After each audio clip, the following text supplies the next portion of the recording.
It seems this is the entrance.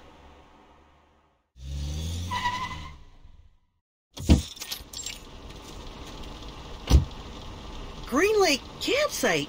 We are now at the Green Lake. Michael, a self-explanatory fool, he leads the life of a clown in front of his popular peers, like a companion animal to them. He has turned himself into one of those chattering, gong-holding monkeys, clowning around with a head filled with junk food, alcohol, and psychedelic potions. Green Lake campsite. I hope we can find a clean and vast lake here to swim, with or without a swimsuit. See my muscles? The young ladies will all crazily scream for these puppies. Oh, oh, oh! Ugh. Freddie, an athlete, captain of the school's rugby team, an ostentatious, self-centered, and annoying narcissist. He is in the prime of his life, a period which will be recalled repeatedly and eagerly decades later, like a drunk man obsessively licking the salt off the snacks.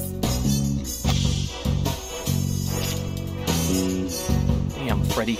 For 1 second in your life, could you please stop thinking about taking your coat off?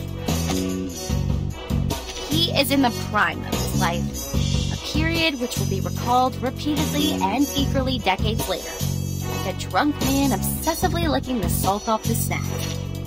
Jason, the young scholar. He is the teacher's favorite student. Straight A's, clever, reliable, and logical. He pays more respect to girls than most of the idiotic men do. His interest is reading those encyclopedias or looking into some strange science stuff. You can wipe your face with this, Michael. We will get to the camp soon. And the virgin. There is a non-aggressive, harmless amount of gentleness and beauty in her that you don't get to see much of in this crazy time. She was born and raised in a faithful Christian family, along with other sisters. She attends the reading session held in her community every weekend. Lower your voices. Enough shouting. I'm still hungover, so don't mess with me and everybody will stay happy. Understand? Blondie. Reckless and dumb. A typical blondie.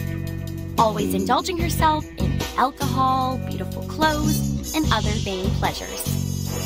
She was luckily born into a wealthy family and raised by doting parents. People call her sweetheart or honey, nothing else. Now we are going to bonfire camping area, right? Or, just to be clear, Uncle Eli lent us the place, but he did also mention it's a bit neglected, so you know what to expect. When we get there, clean up the house and leave the best bedroom to me. You can choose from the rest.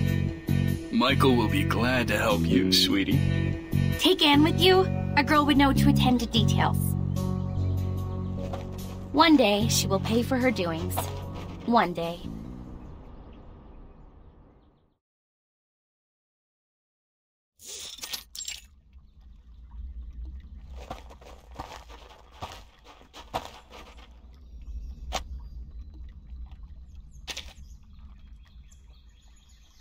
They were all dead. Their heads were hung at the treetop. It wasn't till a week later were they found by other campers. Murderer? No, there was no murderer. At least nobody has ever seen one. Some said it was done by a person who has long lost his humanity, that he was possessed by some demonic spirits and therefore immortal. Michael, you fool! Stop telling such a dumb story. Come maintain the bonfire, idiot. Oh, but I haven't finished the store. No, I mean, all right, on my way. Hey, do you guys smell anything? Something quite gross, like, putrid? Oh, fuck. Oh, just saw it! It's viscera?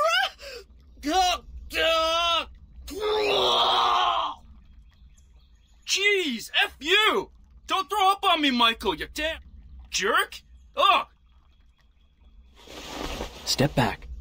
This is a badger. Judging from the degree of putrefaction, it has died at least a week ago.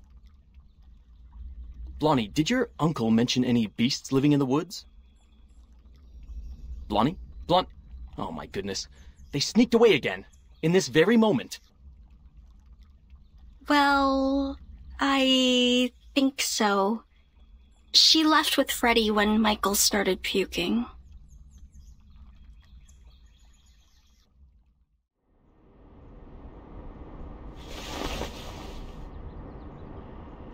Oh, you're naughty. Stop that.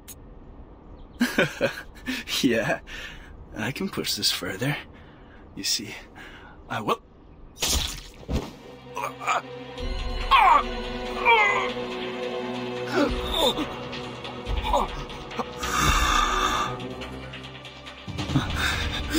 Help! Help!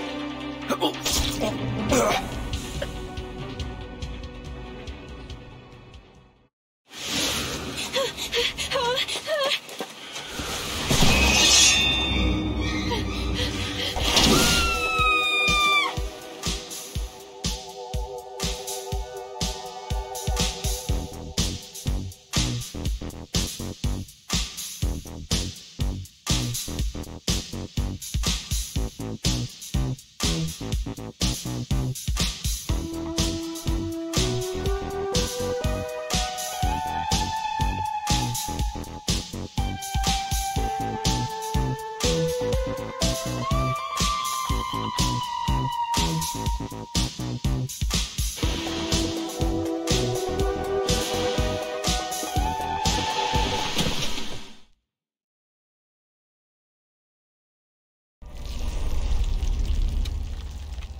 Timekeeper, now that we have given the report, Madam Z said we won't have any other assignments for a while.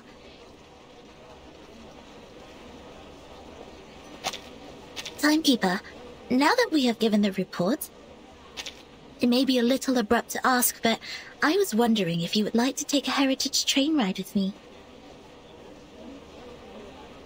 Please, trust me, this journey will be the best ever. Let's start off immediately and come back furtively, so nobody will know. No, thank you. I'm not interested. Okay, fine. Oh, wait, Angie, do you want to travel? Let's start off immediately and come back furtively so nobody will know. I'm flattered you asked, but I'm leaving for assignment soon, so I'm not gonna make it. Really? That's a sad coincidence. I heard that you've worked so hard and have saved up so many unused leaves. You also have 2 days of outing permission.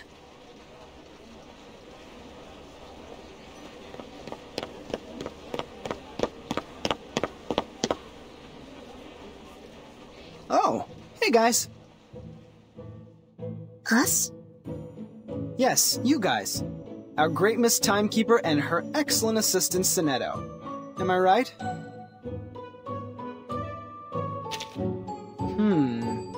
Then there might be 2 explanations.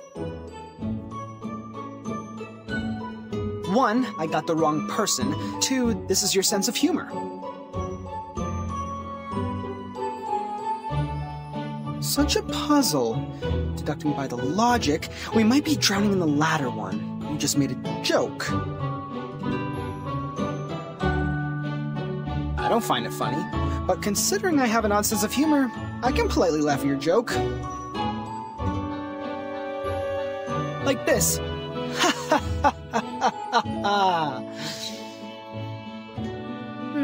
This is super awkward. Don't Don't worry, Timekeeper. Although his manner is debatable, he's not a bad person. He was the one who received the Outstanding Contribution Award in the latest annual appraisal. Allow me to introduce... But no, wait! Don't use that name. Here with Timekeeper, just call me Horopedia, which I prefer. Okay, Mr. Horopedia.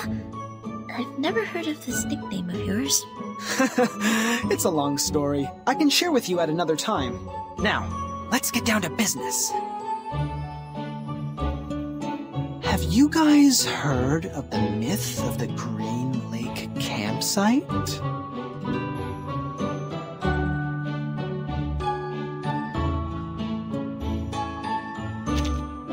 Well, I get it. I thought you will be really interested in it, since you've done a great job. What job? Do you mean...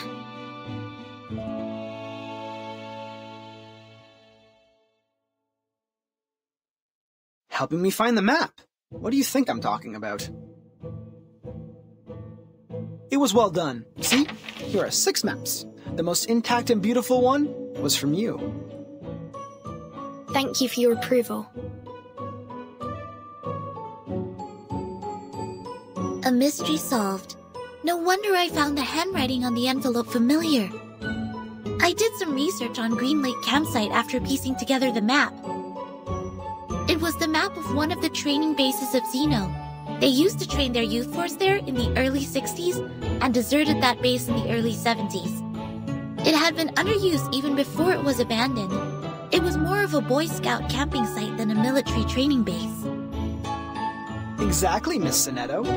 But this is the outdated version of the story now. This is not your fault. You haven't been in the headquarters for a long time, so you must have missed out on some first-hand information.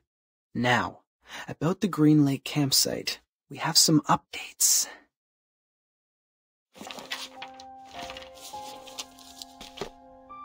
That was a night in 1971, a night with pouring rain. Heavily and hastily, sheets of rain formed a barrier, isolating the woods from the outside world. In that rain, the communication center of Xeno lost contact with the Green Lake campsite. Was it normal rain? It was. Drops of water with dust falling from above. It didn't cause any illusions or unusual symptoms, but took away all the youth force stationed at the campsite. In the cabin they lived, people found clothes, blankets, even books left open on the table. What does not move or breathe stayed there as usual, but their owners, those living youngsters, disappeared from the woods like drops of dew under the sun.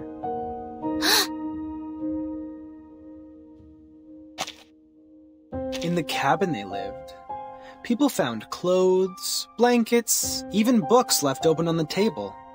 What does not move or breathe stayed there as usual, but their owners, those living youngsters, disappeared from the woods like drops of dew under the sun. Since then, nobody has ever seen those youth force again.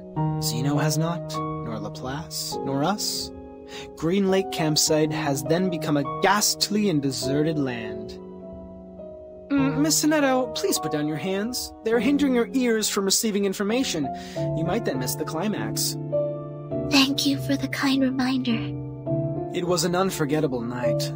3 months later, all the missing members of the youth force came back to Xeno. They carried the smell of fungi and moist air, stepping into their dorm without making any noise. They claimed that they just came back from a tough mission in the rainforest. No one knew what the mission was. No one knew which rainforest they referred to. The personality of all those kids have changed. The outgoing Bruno became speechless. The gentle Anna Queenie starts picking quarrels with others. They were not who they were, but no one could pin down the difference. Day after day, the smell of fungi and moist soil never disappeared. It lingered for 1 week, 2 weeks, 3 weeks. Till one night, grade 1 student Drea suddenly woke up from his dream. muddy tentacles stretching out beneath his bed, closed around his ankle and pulled him onto the floor. There, a face awaited him. A hideous face of a human-like creature with a bloody mouth. Sonetto? Sonetto, easy. You're going to break your wand. I know. I was just a bit caught off guard.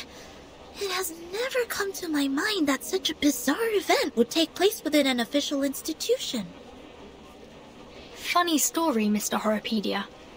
As an urban myth, however, the ending is way too clear and powerful. The element of drama ruins its authenticity. You're good at making stories. Next time you can be more meticulous. Huh? Xeno Armaments Academy, the best military talents training base at present. The members of Youth Force were relatively younger, with less combat experience and capability compared to those graduates. Still, as we all know, Xeno would arm their Youth Force and the trainers with drill weapons for outings.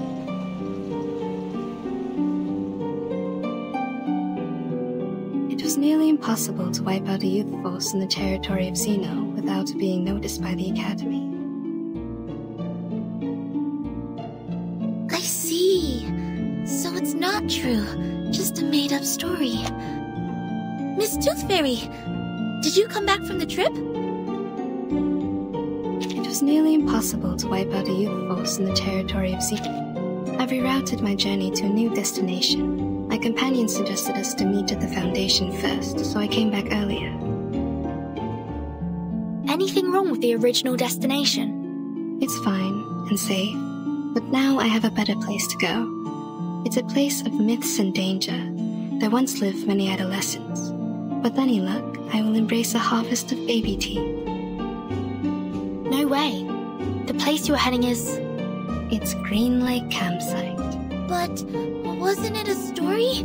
A story made up by Mr. Horrorpedia? He made a part of it, such as the bloody hand underneath the bed and the midnight screaming. Except for those, the rest is exactly the same as I know. But, as you just said, in their own training base, it's almost impossible for the Youth Force to be... It proves that Green Lake Campsite is out of this world, a place worth visiting. You're 3 minutes and 15 seconds late, Miss Tooth Fairy. No worries. I didn't waste my time waiting. We need more people to join us. Angie and Adolf have turned me down, but Verdun and Sonetto haven't walked away yet. I am trying to win them over. I think I'm almost there. Now, they are really attracted by the Green Lake, so we are starting off soon. Attracted? Pardon me, Mr. Horrorpedia. We did not plan to go there, and we certainly do not feel any strong attraction to that place. Oh, really? But Verdun seems to be very attracted. Or am I mistaken about the look on her face? Timekeeper! I am kind of attracted indeed. See that? I am right. I'm glad to see you in an adventurous spirit, Miss Burton. Great! Take your suitcase, pack your clothes, don't forget to bring 2 novels to kill time. Now, let's take the hands of our 2 new partners. Journey on!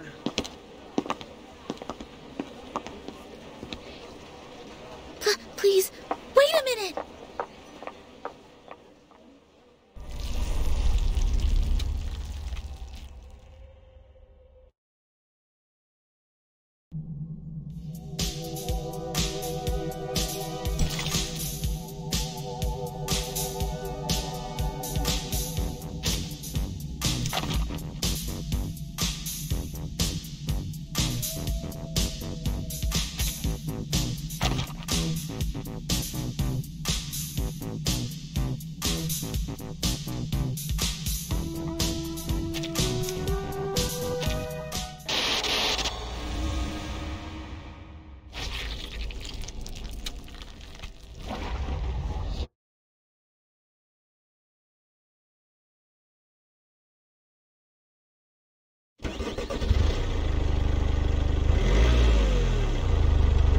Thank you for the letter, Emily. Now, we are bringing our driver friends the latest weather forecast. Ohio is having a sunny week, with a comfortable level of humidity and 0 chance of rain. Sorry, I forgot to switch off the inbuilt radio. Sit tight and put on your seatbelt. Hold the hands of people sitting next to you. If necessary, close your mouth, then clench your teeth. You can do as I said, or not. I was mainly talking to them. Yes, madam. Yes, Miss Tooth Fairy. Are those little winged elves still nagging you? I remember you were troubled by them as early as I was in school. They are still there. They have never left there. The good thing is that they can't distinguish lies. They spend every second of their life overhearing me and totally believe what I say. As long as they hear me say, cover your mouth and clench your teeth, they will never attack you. We all owe Mr. Campbell a big thank you for this. All of his teeth were stolen when he was with Miss Tooth Fairy. That's when humans finally realized how vindictive and vengeful those little things are. They stepped across the world for the cure. Eventually, they found a solution. Mr. Campbell? Who is this person, and what happened to him? He is my brother. I am also a Campbell, Miss Campbell, while he is a Mr. We shared a roof when we were little. I was cursed for eating a tooth fairy. It and its fellows swore to steal all my teeth. At first, they did it. I ate 9 fairies and lost 11 baby teeth. My parents soon found out. They ordered a special tooth brace for me, in case I lose all my baby teeth and become a horrific old lady. In their second attack, those tooth fairies failed to steal the teeth from Miss Campbell, so they rushed to Mr. Campbell. His teeth disappeared in a flash, and he never had one since then. People said it was the curse of the tooth fairy. Just like in books, the flying human-like critters are bigoted. Once gained, they will keep the love and hatred at heart forever. I'm so sorry, Miss Tooth Fairy. I shouldn't have asked. Don't worry, sweetie. My brother now has his own teeth. He lives a stable life. The past is in the past, and I don't really think he was cursed. I've never heard the Tooth Fairy swore at him. Neither have I found any mark on him that can be detected by Arcanum. Instead of being cursed, what he suffered is more likely to be a congenitally missing tooth, a term defined in human medical science. I know that case. I just never thought Mr. Campbell lost his because of this. None of my classmates or instructors ever doubted the authenticity of such a curse when they gossip of such things. SPDM is a community of a bunch of young arcanists and several instructors. For those kids, a curse is more common than a disease diagnosed by human medical science. As a result, they neglected what they can't comprehend and only learned the story from a one-sided perspective. But that was a curse. A trouble that you can't easily shake off once you were put under. People could hardly forget that. If Tooth Fairies could curse his sister, they could also curse him. Everything came naturally. That was it. Kids were ignorant for lack of knowledge, yet adults were ignorant for their cognitive inertia.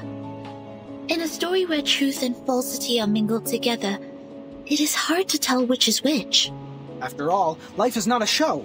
You won't have a narrator to warn you of the dangers ahead. Go away! Leave here! Careful!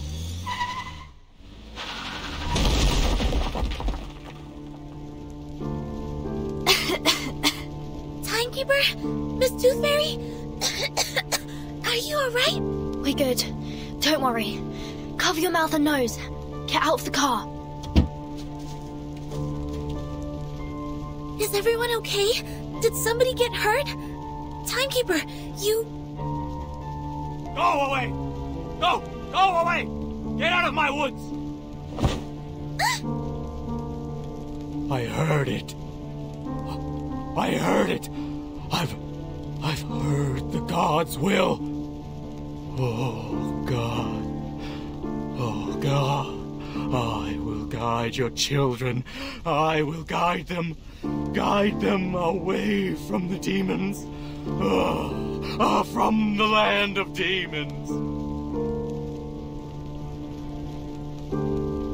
dilated pupils, disordered speech, and a body temperature of 3 degrees higher than the normal level. Presumably, he has taken some stimulants or substandard potions. His sanity has been taken away. We need to knock him out.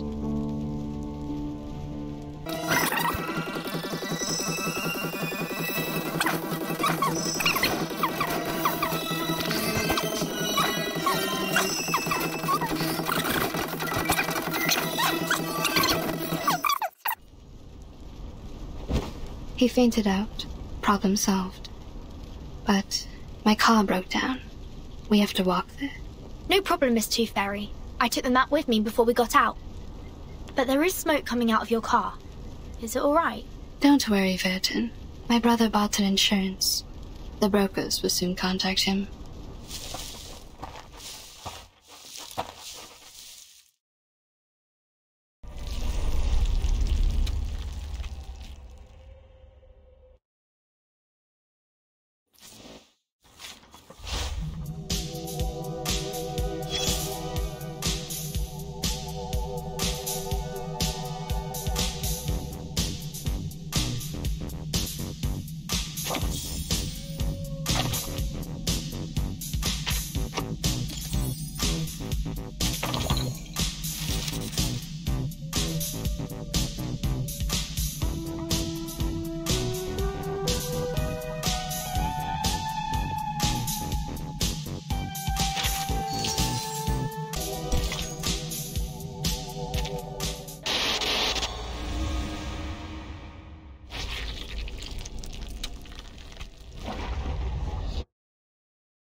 This must be the camp. I sniff conspiracy in the air. What will happen here? Murder? Sacrifice? Spy attack? Or evocation? Let me see. What do we have here? These things have been left here catching dust, and I see no footprints or any signs of activity. Seems like it has been deserted for a long time. Iron buckets, felling axes, picnic mats. Considering we are in a campsite, it is only normal to expect these tools to be here. What is this?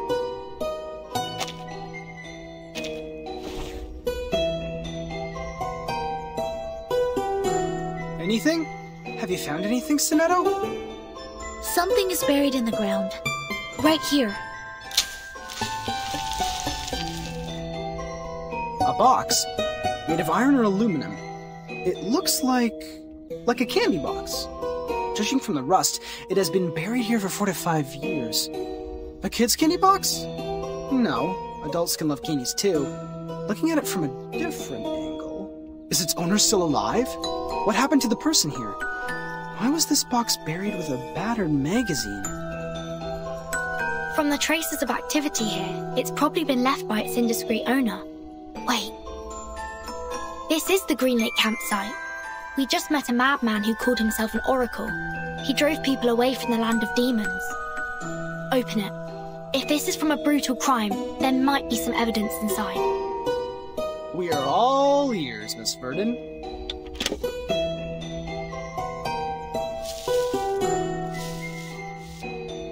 This is not a candy box. It is a pill box. Correction. It is an empty pill box. You're back, Miss Tooth Fairy. What did you find when you explored the campsite? Roughly the same as here. Near the woods, there's a place for firewood cutting. More traces left by critters can be found near the woods than here. I also found the teeth and claw marks of giant critter, as well as some excretion. That is to say, one gigantic critter inhabits here? Yes, that's why I came back here. Watch out for the critters. We may have stepped in their territory.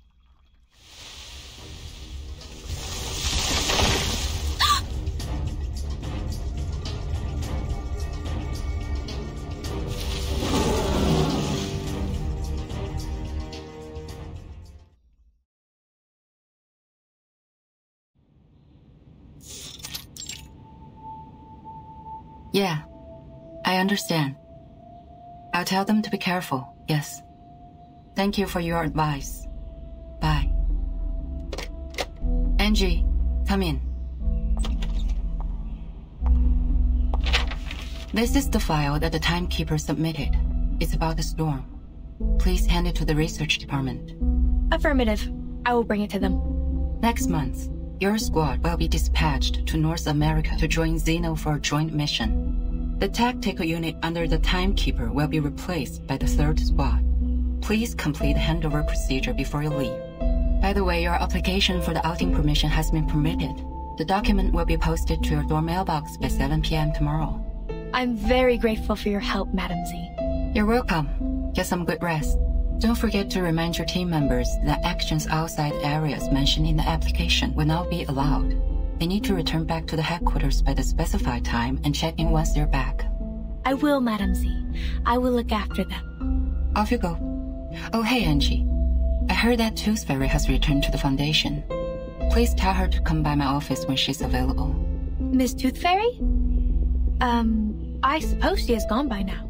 On my way here, I saw Joshua and Vertimore with her.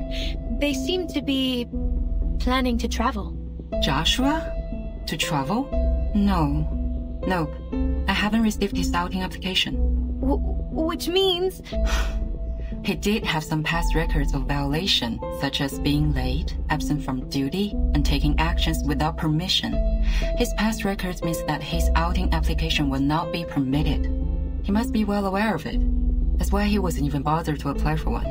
My, no wonder he always said, let's start off immediately and come back furtively so nobody will know. Don't be nervous. Our priority now is to get them back and minimize the possible consequences. Angie, do you know where they're going? He mentioned... I'm trying to recall. It's, Green Lake. They were heading to Green Lake campsite. Green Lake? You mean the Green Lake campsite established by Xeno? Yes, Madam Z. It's even worse now. I'm sorry, Angie. Please inform the 7th and 5th squad to stand by. We'll head out at any time. Yes, I'll fetch them now.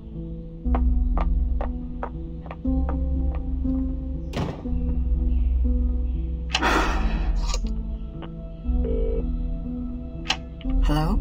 Is it the Liaison Department of Xeno Armaments Academy? I am Z. Please put me through Lieutenant Banya.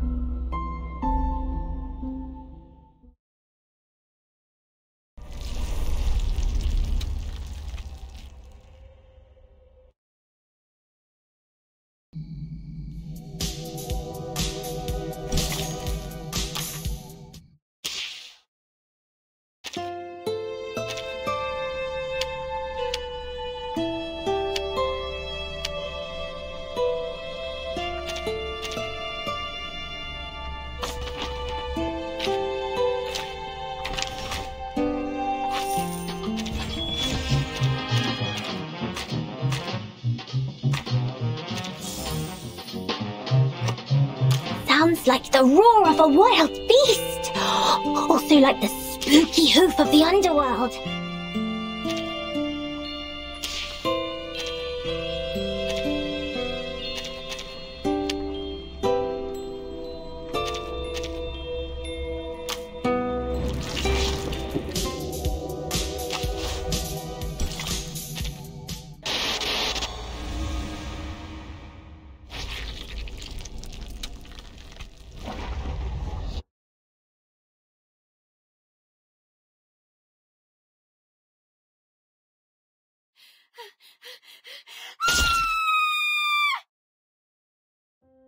What was that?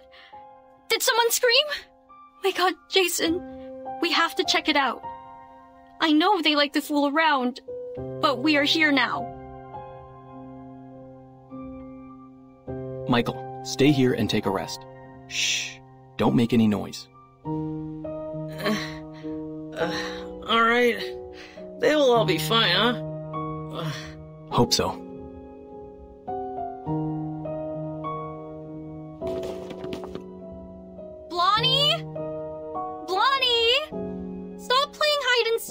This is not funny! Wait. Look over there.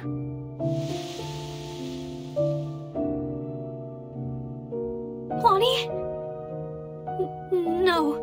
Freddy? Are you there? Not funny at all. Not cool. You two always like to spook people like this. I will not believe—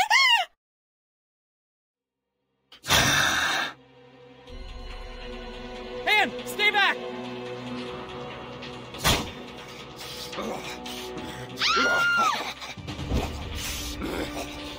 What the hell was that? The stories are all true. All true. How is that possible? It is not in compliance with the laws of nature. Oh no! No, this is not happening! Oh Lord! No more crying, Anne. Stand up. Run! I will look out for you. Run!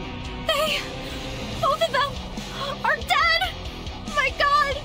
Jason, the blood is all over the place! Don't think too much. Don't look back. Run! Speed up! Jason, head down! Ah! No! Don't! Heavens! Jason!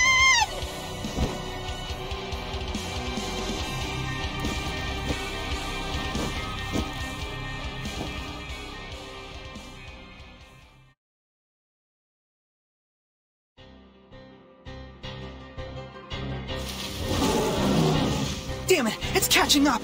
It's moving too fast. I've never seen a critter this big.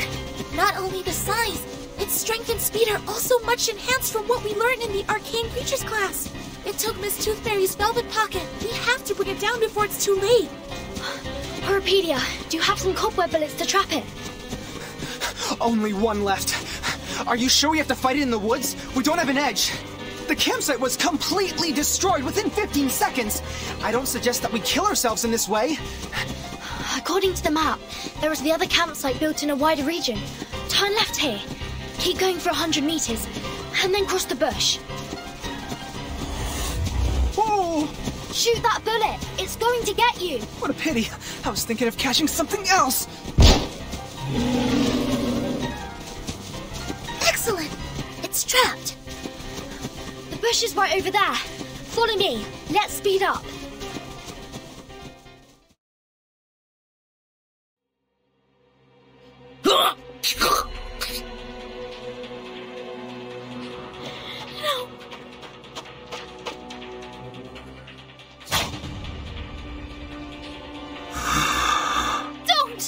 Don't get closer!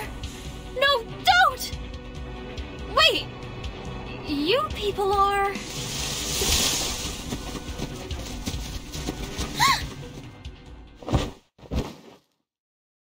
My apologies. I didn't mean to intrude. My God, what has happened here? A crazy murderer? Student campers? Oh, this is much more interesting than I expected! Protect the victims. Get ready to fight. Who are you? And the bushes? Why did you come out of the bushes? Worry not, miss. Please get behind. You're safe with us. No, that's my friend. And they aren't... I understand. They deserve a decent funeral. After I take care of this demonic creature. May the peace be with us. Sonetto, calm down. Oh no! Don't bury me! I don't want to die! What?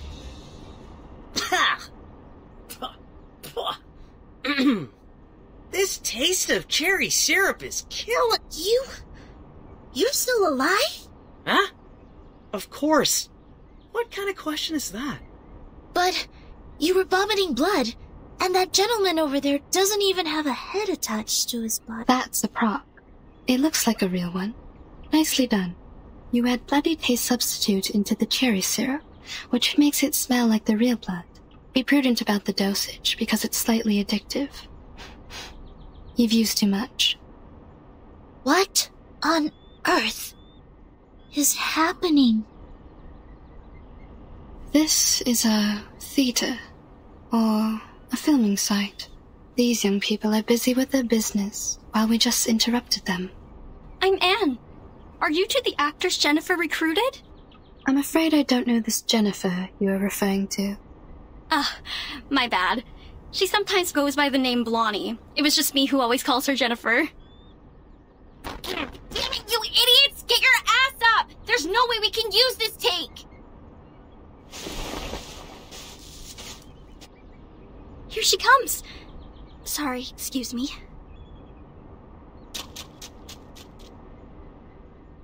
You! Who are you?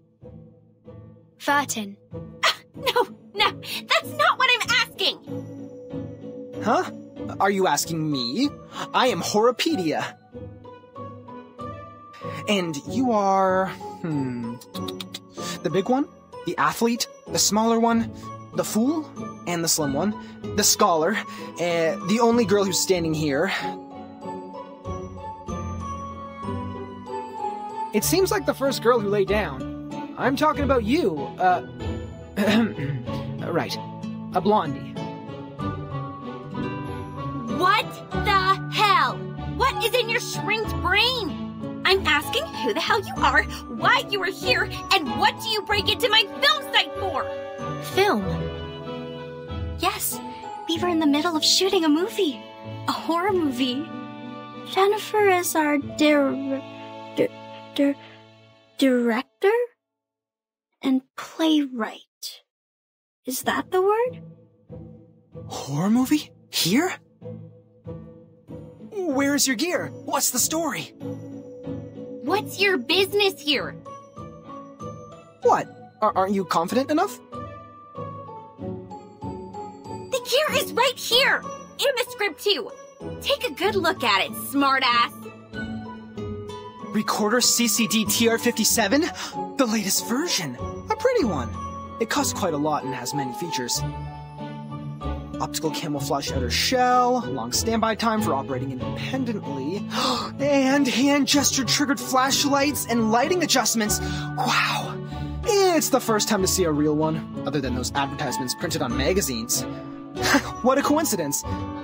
How do you use the flash? Hey! Wait! Take your hands off me! With a snap, a wave, or adjusting your glasses, or an applause? Let go of me! It's the applause! Now it's easier. Unbelievable. What the hell do you think you're doing? Piss off!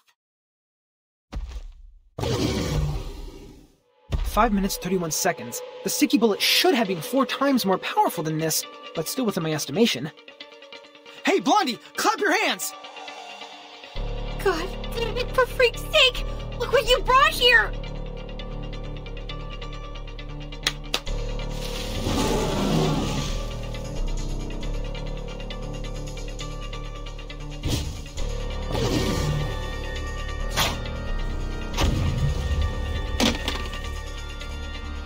My camera! Good! Now it's time!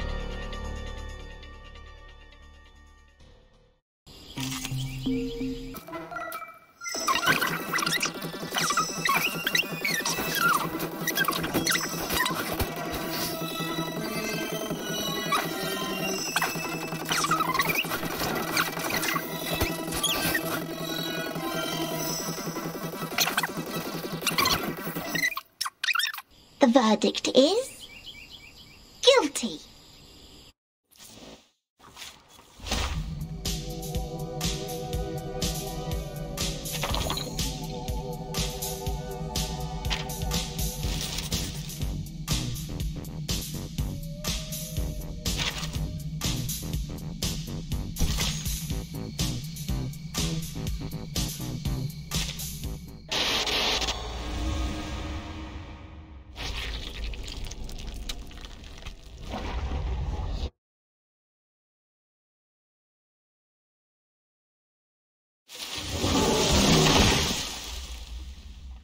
It escaped, taking my precious collection away.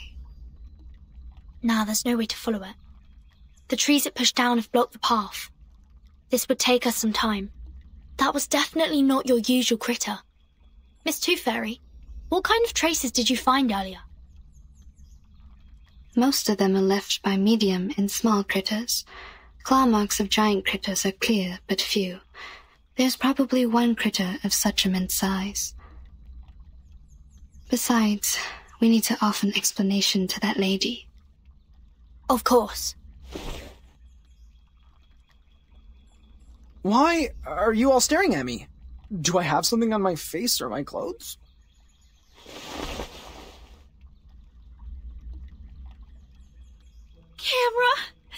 Camera, my god, the roll films are ruined too. There, Jennifer. Perhaps I can try piecing it together and fix it for you. Would it help you to feel better? It's no use.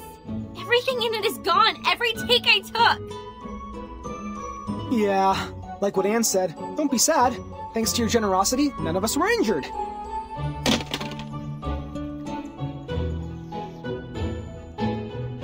What did you just say? I'm trying to comfort you. Don't glare at me. Actually, I think this is unnecessary, but they made me. See, behind me, the girl with the hat and the girl in the white. Huh? Unnecessary? You think it's unnecessary? Do you have even the slightest idea of what you have destroyed?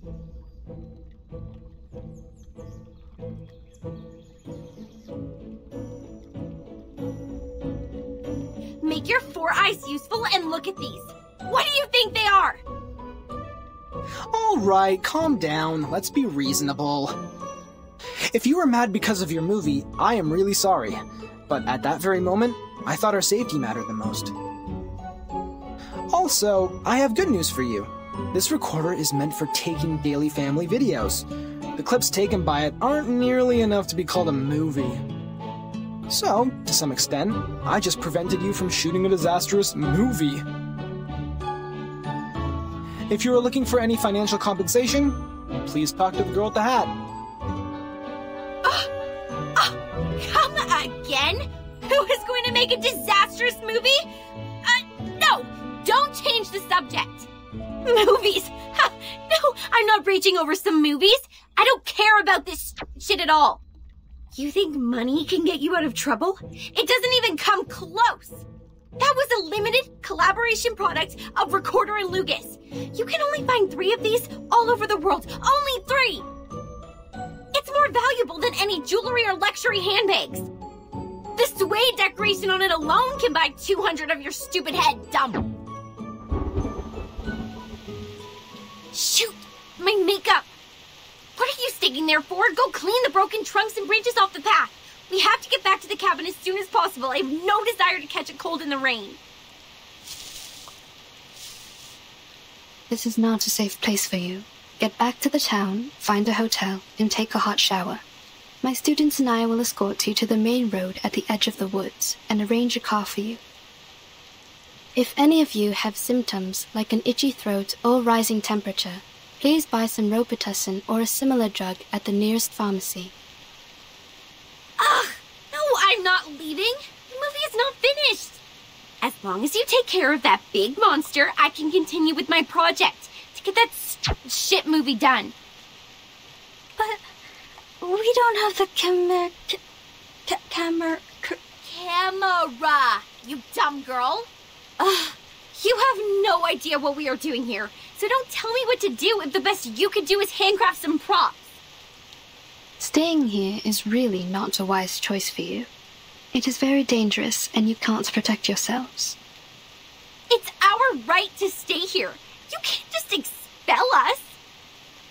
You are, of course, entitled the right to stay, Miss Blonny. But I hope you could keep in mind that you and your friends are in grave danger. The Green Lake campsite is not a place for fun. You should stay with us, for the sake of your safety. The rain is getting heavier. We might catch a cold. Let's clean up the road and head for the shelter. All this gibberish to scare us off. Come here, Freddy! Go into the campsite and see if you can find some axes for us. Kids, if you find any teeth, please pick them up and hand them to me. Hurry up, Freddy! I'm freezing!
The lock has been broken.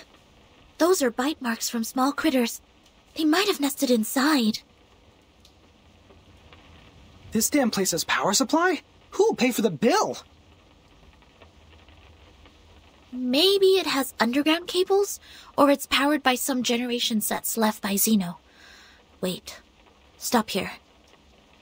To your right, by the corner of the stairway, there are 3... No, at least 3 of them. They're getting closer! Blondie, take your friends away!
Strange. I remember I left it here.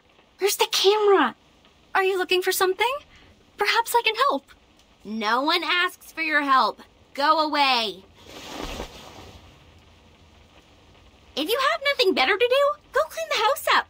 I need a place to rest. Yes, sure, you must be tired. Don't worry, I will take care of it. Let me give you a hand, Anne. That'd be great. The tools are in the closet. This won't take us long.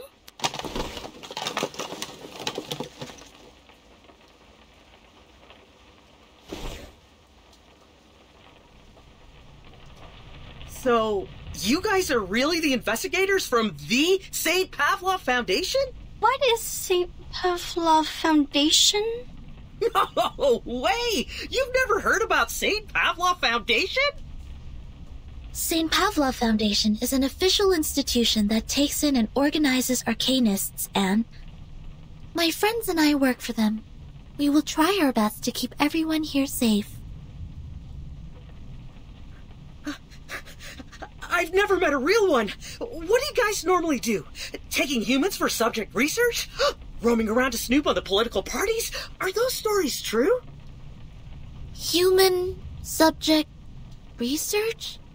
Political parties? Pardon me, I don't follow you. We will never do harm to any human. It's strictly stipulated. Save your bureaucratic rhetoric, little girl. I've read those books. I know you've done some dirty things. Tell me. Shut your face, Michael. I recruited you to play the fool, not asking you to really be one. Don't bring disgrace on us for going to Vine State College with you. You were all students from Vine State College? Yes. Faculty of Filmmaking. This fool here is a chemistry student. The big guy over there is an art student on English literature and poetry. It's one of my assignments to make a movie during the semester break.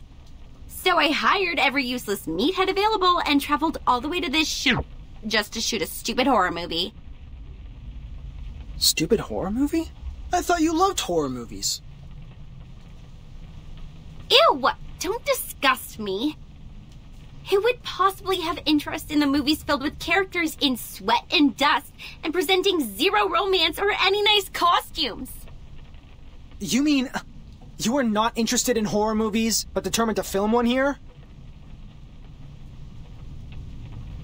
You tell me. They are cliched, meaningless, but easy to make. They are the easiest option for this assignment. That's it. I've never liked any of them. Oh, I see. That's why you selected this awful script, all these beautiful but useless props, and such an untrained cast. Oh, what did you say? Awful script? Well, I've read your script. It is illogical and dull. The conflicts are not strong enough. Or we can call it a classic, but in another word, it's stale. I really wonder, how did you get admitted to the filmmaking faculty? The admission criteria for Vine State College should be quite difficult to meet. You! What do you know about filmmaking? You're no one but a spawn of the Foundation like those bodyguards my daddy has! Come on, relax, Blondie. If your dad didn't sponsor the 2 library buildings, you would not be here studying filmmaking. And you look exactly like an arcanist when you get mad. Don't. It's not a good look. Say that again? Think you can take a punch from me? I'm not in a good mood today. I just lost a camera, so you can keep on pissing me off if life has been too good for you! Whoa. Normally you wouldn't be so mad over a little joke like this. Are you making a fuss now because your arcanist friends got your back? Jason, Jennifer's trying to finish a project. You shouldn't be mean to her. And Jennifer, please don't get into a fight with him. Isn't he your friend? I thought friends won't say hurtful words to each other. I don't understand. Is this the way people make friends in the outside world?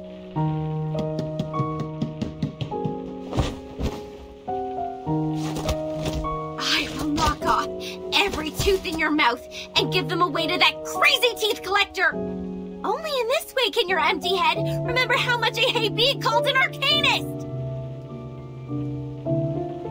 But you are always an arcanist. Although you've tried every means to be a human, it won't change your identity. However much you despise us, many brilliant playwrights are arcanists. Mr. Horpedia, please stop making this worse. You jerk! Quiet.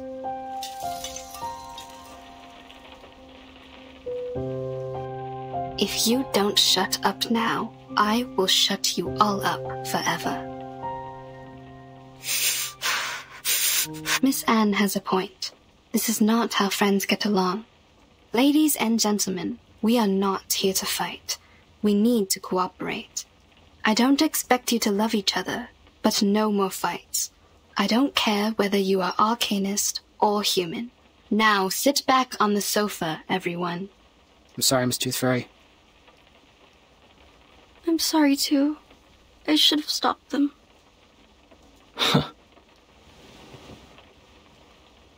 Blondie, is Anne also recruited as an actress? She is not as energetic as your classmates. No, she isn't. She's a local villager. We met by the edge of the woods. As well as Rod, the one that plays the butcher. That's everyone in my crew. Now, if your curiosity has been well satisfied, leave! I need a break. Sorry to interrupt you when you're not in a good mood. Actually, Rod didn't come here. He's hospitalized. Do you remember? He's not here? Then who played the butcher? Isn't he another actor you hired? Together with Anne in the town near the woods? No. I've never looked for any other actors. The only new actor I hired is Anne, because she looks almost like a twin to Anna, and Anna is absent because of her stomach flu. Oh, wait. Right. Anna is in hospital because of her stomach flu, which was a result of that toad bark stew she had with Rod. So, Rod was not in the car with us when we left. Holy Mother of God. That is... We've been with a butcher whose identity is unknown to all of us.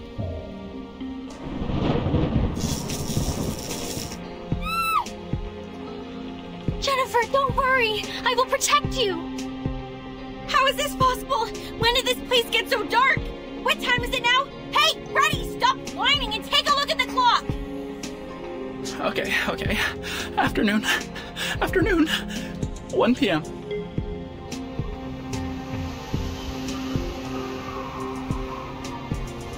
Is that... No, that butcher is going to slaughter us. He is... Don't freak out, Freddy. A murderer is not someone you frequently meet. We're not shooting a horror movie. Actually, you are. A giant monster? A fake friend of yours? A sudden nightfall? Anything here not like a horror movie? Darren, aren't you being paranoid enough? Do you want the situation to get messier? You, sit down. I will go check the electrical panel and fix it. It will bring back the light and restore your sanity. Negative from me. Those who remain alone in a horror movie never end up safe and sound. If the butcher is really lingering outside the door, you will be his first blood. Although you are rude, impolite, and suspected of ancestry discrimination, I suggest you to take someone with you for the sake of your safety. Oh, back off, you troll!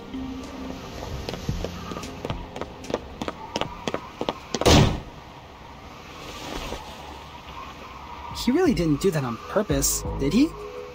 What on purpose? He said and did all the things you shouldn't be doing.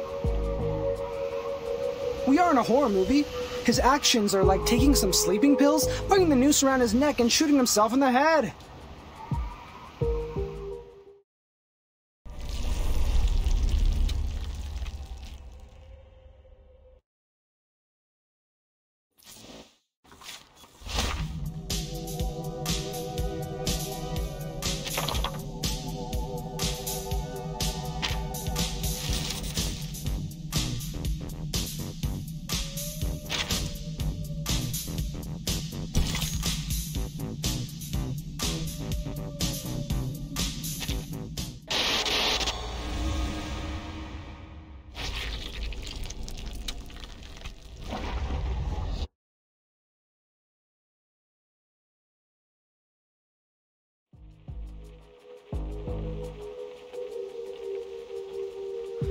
It has been 7 minutes and 25 seconds since our bro the Brave took the one-man mission.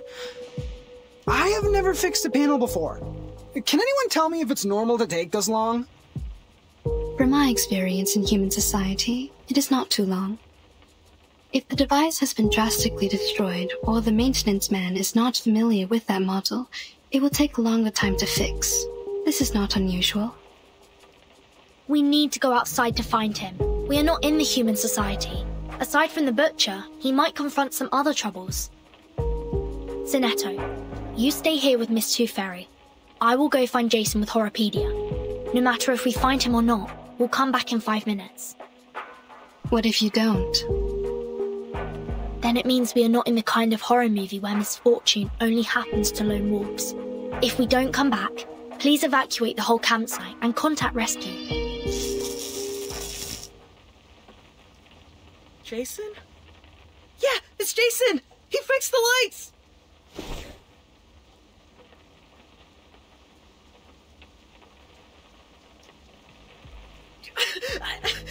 I can't stand it! This place sucks! I can't stay here for another second! Pack your bags! We're done with that film! Everybody get into the car with me! Let's go! Relax, Mick. Firstly, Lone Wolf disappears. Next, it will be the people who failed to escape. Now we must stick together. At least the rain was the origin of all these weird things. You shouldn't have walked into it. I remember the weather forecast said there won't be any rain in this area today. Like the story of Xeno Youth Force. We are in real danger now. Xeno? Xeno Armaments Engineering and Technology Academy? You know it? Are there anecdotes about Xeno in the town as well? They used to live here, in this cabin. Enough! Stop!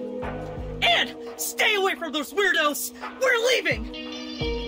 Michael, we should listen to Ferdinand and her friends and stay...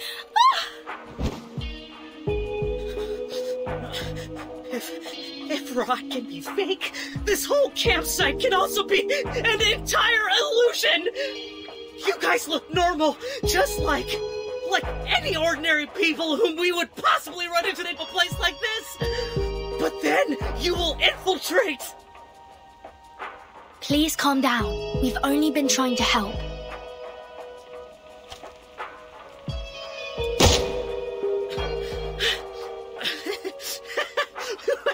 I won't be deceived anymore! I will shoot you! Stay away from me! Jason is right! Arcanists are all insane! I won't let you get into my car!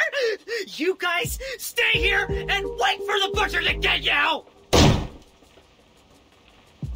Damn it! How dare you leave without me! Blondie, wait! We can't let them leave like this. Hurry up!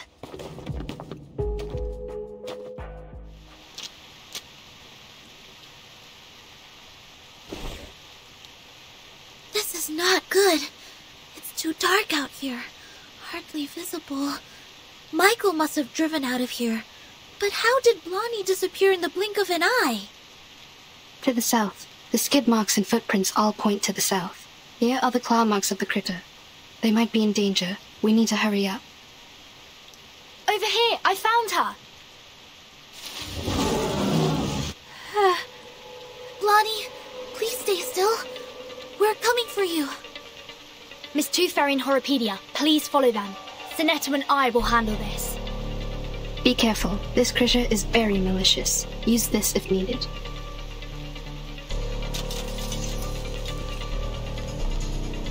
The rain has healed its wounds. It's getting stronger and harder to deal with. May the peace be with us.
Oh, my head everywhere hurts.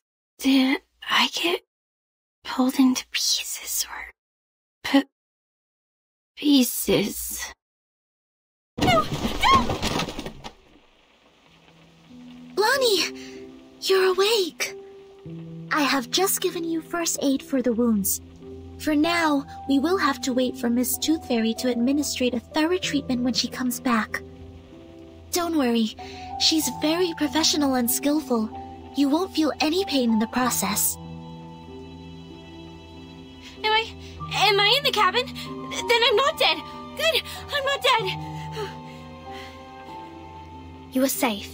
The critter is gone. Don't worry. Follow me. Take a deep breath. Hold my hand. Another deep breath.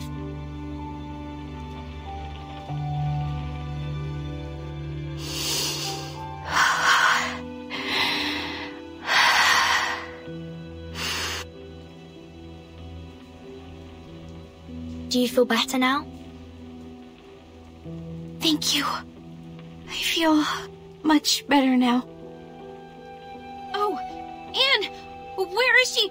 Did she get hurt? We didn't find her in the woods. Wasn't she in Michael's car? No, she wasn't. She jumped off. She saw me being attacked by the critter and jumped out from the side window. Oh no! The butcher! He must have taken Anne, must be with him.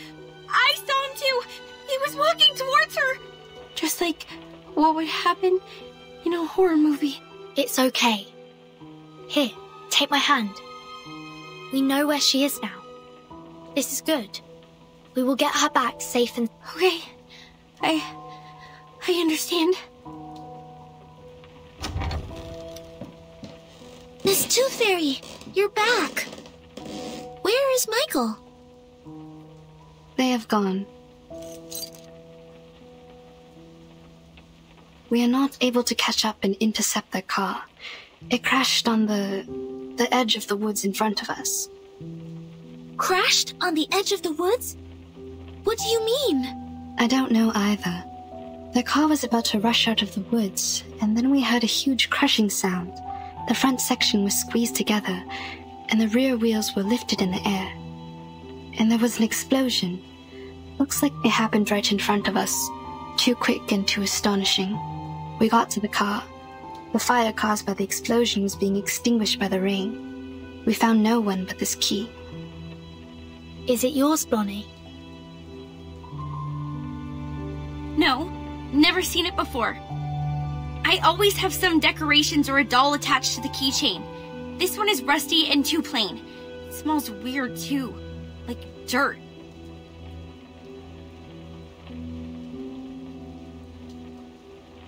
Anything special? No, neither mark nor labels. We didn't find anything to match it in the car. First the lone wolf, then the people who failed to escape. Things are getting too complicated, but there's one thing that I am certain of. We are now caught in a dangerously and classically plotted horror movie.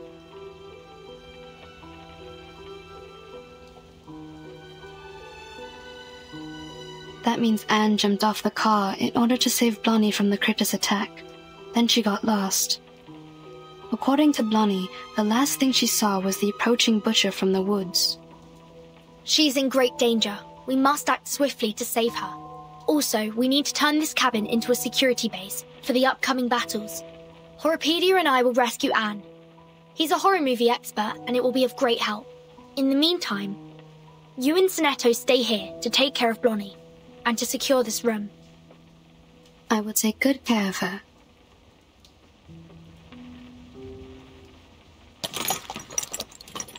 Ow! This hurts! Please bear with me for a minute. The wounds caused by critters are prone to tetanus. I need to thoroughly sterilize them. How about some painkillers? Give me some! I'm very sorry. I don't have any with me. Didn't you say your treatment wouldn't be painful? I'm terribly sorry for what you're going through, but this is not the typical kind of treatment that we used to receive from her. How did she do it then? She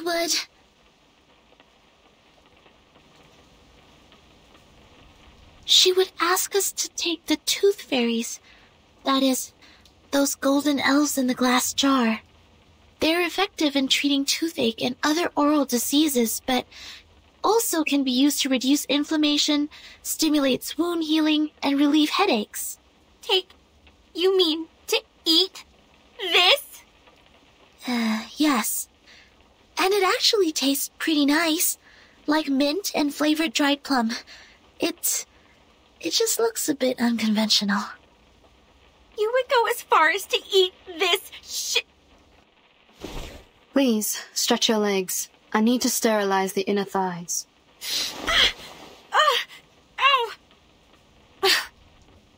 Okay, fine. I will take that. Bring me the little elflings. Sorry, Blonnie. You can't eat tooth fairies as a treatment. Why can't I? Of course I can. I will just put it in my mouth and swallow with my eyes closed. This is not about you. It is my own rule of treatment. I have specific treatments for humans and arcanists correspondingly. Through our contact so far, I got to know that you don't consider yourself as an arcanist, and that's why I will not treat you as one. Are you upset about what I said? I owe you an apology. I shouldn't have been rude to arcanists in front of you. I know it hurt your feelings. I was not myself. I chose to live amongst humans, chose to be their friends, to be a different arcanist. I thought in this way I would be taken in as one of them. But as you see, when things come to a critical moment, they run away without me. It was my car that they drove to escape.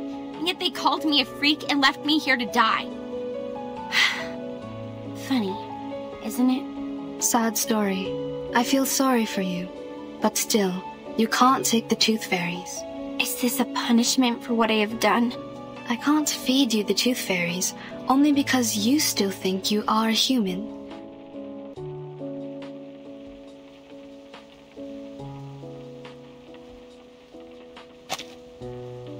You don't recognize the behavior of your human classmates, but still want to be on this side, and be one of them. I can't feed you the tooth fairies, only because you still think you are human. Okay. The wounds are packed. Already? I didn't feel a thing. I've applied carbuncle growth promoter. It will paralyze, sedate, and accelerate your cell regeneration. Isn't that a medicine for arcanists?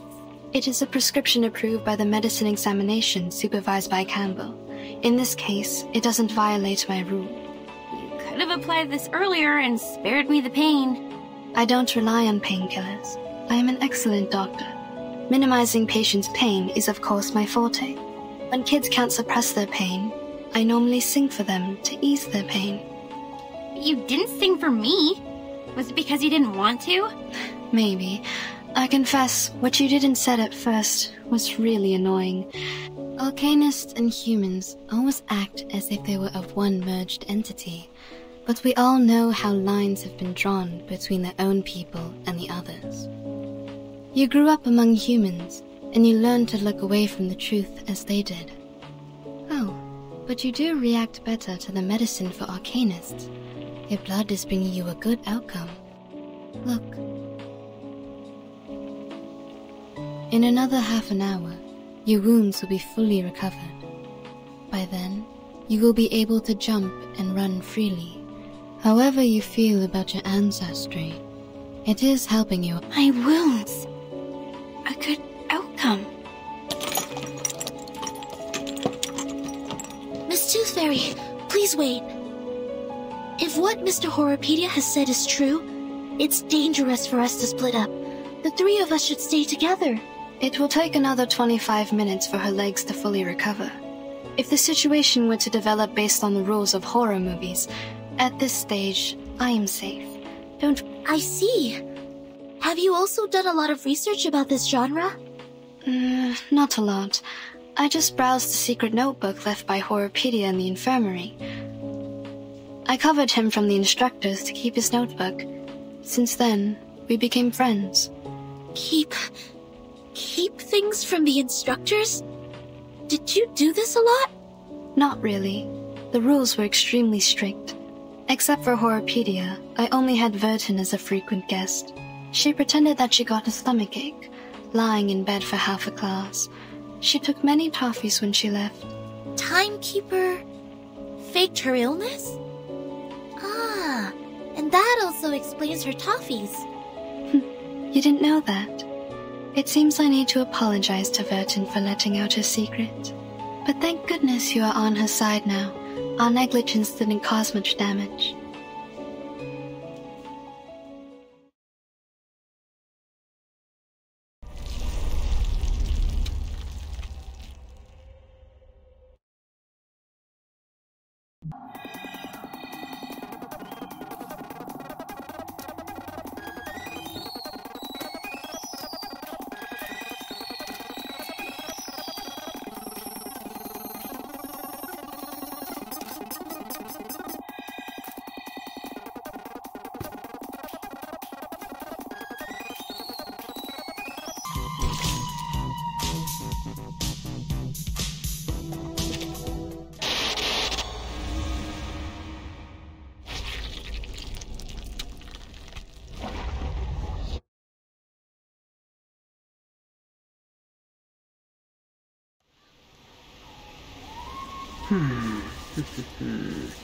The last girl normally has 2 categories.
Anna's the exemplar of the first kind. Pure, innocent, and mild like a virgin. The second kind is those cool girls. More condescending, erudite, and sophisticated. This category can easily tackle any difficulties and make sensible choices, like our Miss Tooth Fairy. They are all good girls, approved by society. Therefore, people reward them with the privilege to survive. The Critter's Claw and the Butcher's Cleaver will never hurt them or kill them. So what do you mean? I mean, please don't worry. Anne will be fine. She is safe. She is particularly safe before we die. But if we lose her, the probability of our death will go up, up, up, up, up, and up. Very comforting. Wait, the carcass of the giant critter is missing. Maybe it's not totally dead and has crawled back to its den? It was dead. I've checked and there was no way it could survive. Here in the mud. It's the fur... Oh, also, what's this?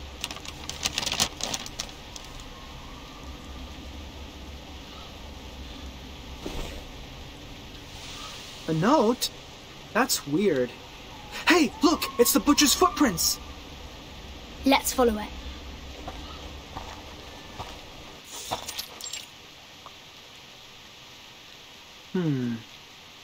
The footprints disappear. The soil here is less moisturized than the outside, so the footprints are barely left. The smell. I think I've smelt this before. The key. This is the smell of the key. The moss here is definitely special. We need to take some samples back for Miss Tooth Fairy. Burton? Is that you? It's Anne's voice. She must be here. Anne, can you hear me? I'm here! I'm like... below you! Below? The pit is deliberately dug. The soil here is dry and granular. This was originally a cave. She is hidden inside.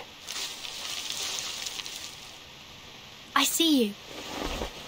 Stay strong and take my hands. I will pull you out. God, thank you. I thought I would die in there. Where are the others? Are they all right? Did someone go rescue them as well? We saved Blonnie, but didn't find any of the boys. Don't worry. We will do our utmost to find them. Oh, this is good news. Jennifer is safe now. The butcher threw me into that pit and left. I don't know when he'd be back. Perhaps any time now. Burton, we have to get out of here now.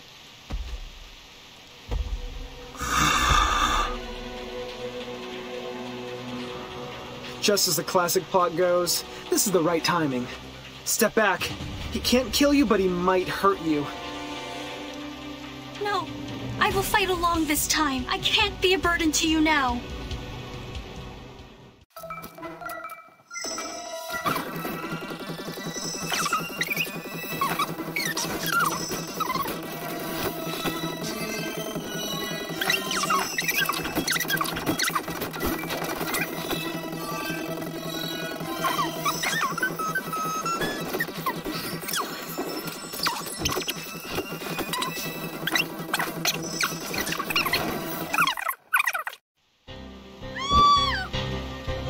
Run! Run away from him! Don't let him catch you!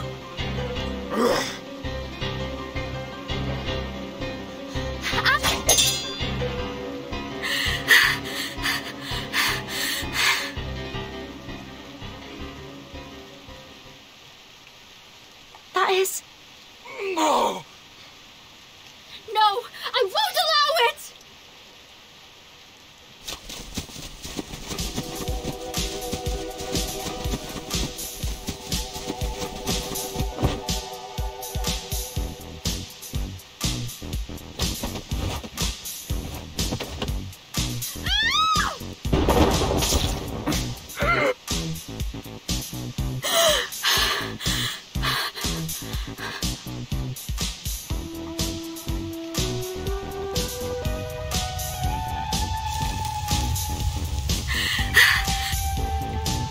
You can let go of me, Anne.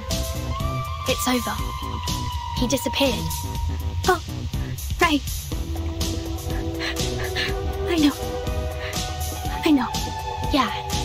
defeated him, like a marvelous miracle. Wow. A miracle. The brave heart and the miserable death of the crazy criminal killed by... This is the last girl.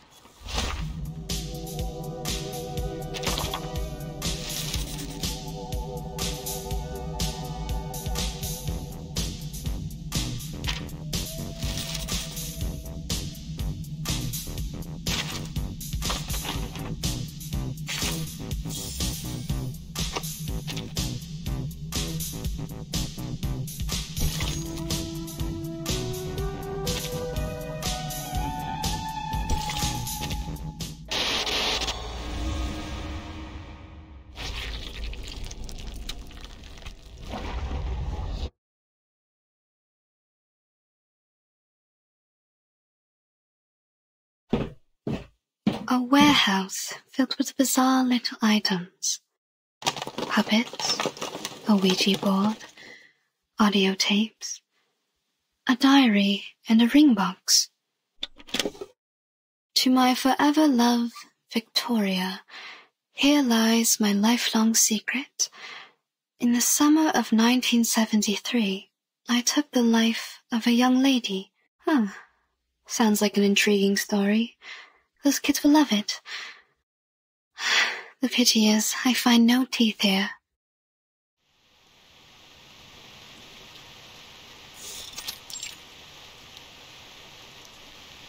Good. That'd make another trap. The cabin is more safely secured now. Now, take these boards to the east side of the house. We need to have that direction covered as well. Damn it! What are you? Did you really draw this amount of strength and energy from this thin body? This is nothing compared to the training I received in the Foundation. Blondie, it is okay to rest on the chair over there if you're feeling fatigued. Leave this to me.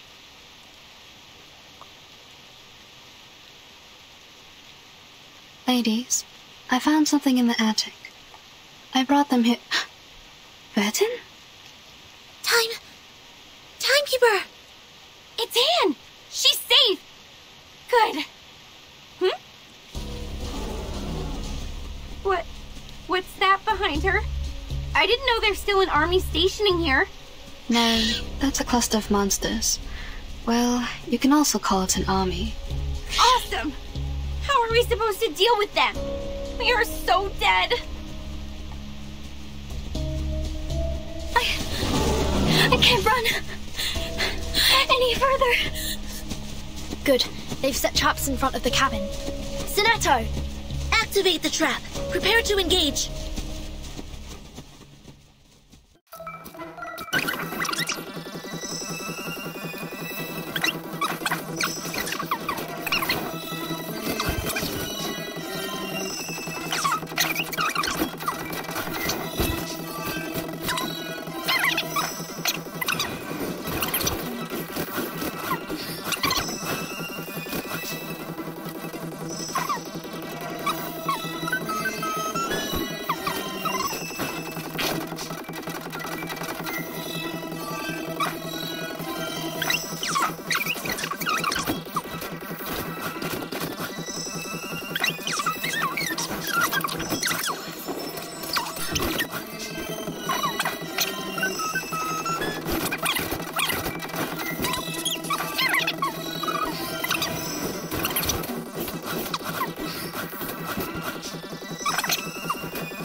You offered us the best odds.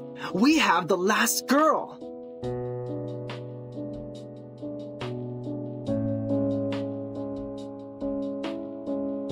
Please don't say that.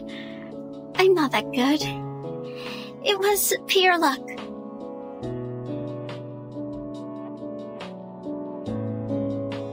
No, you are awesome. You struck away a knife with a branch and took the murderer's life with his own weapon.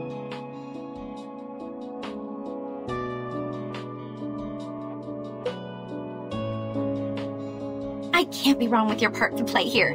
You are the last girl. I should have noticed this earlier. You are gentle, simple, and kind-hearted enough to put yourself in danger to save others.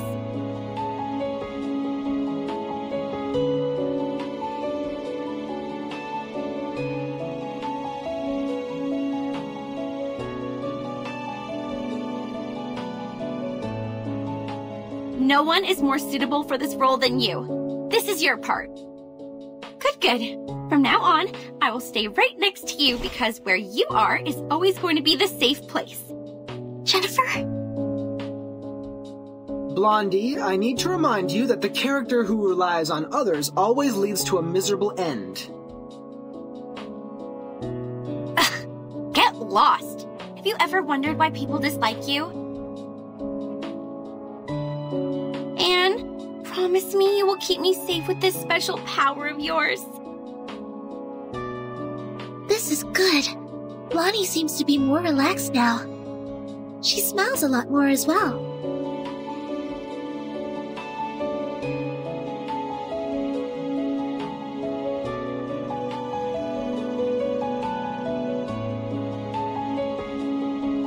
She's changing.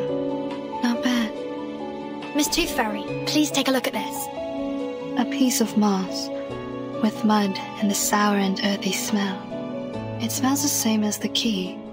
I found this smell in that car, as well as on the sofa in the cabin. Where did you get this? There's a special area near the woods, where the temperature and humidity levels are higher, so mosses are ubiquitous. Any signs of artificial cultivation? I'm not sure. This place has been deserted for so long. We haven't found any trace of human activities.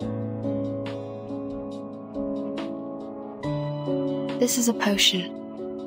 Like most moss-made potions, it paralyzes the central neural system of humans. The subject will become impulsive, confused, and mad. They permeated the whole campsite with the rain, taking away the sanity from Jason, Freddy, and Michael, like what would happen in a horror movie. No surprise. Ordinary people would never behave as foolish as the main characters in a horror movie. It's said that a similar smell was also found on the Xeno Youth Force. Were they controlled by the moss here? Yes, the changes of personality can be one of the effects of the moss. So the moss not only affects humans, it also works on Arcanists. What about us? Why haven't we been affected? Time. It takes time. Humans perceive the world through the use of reason. They are the creature of logic and senses.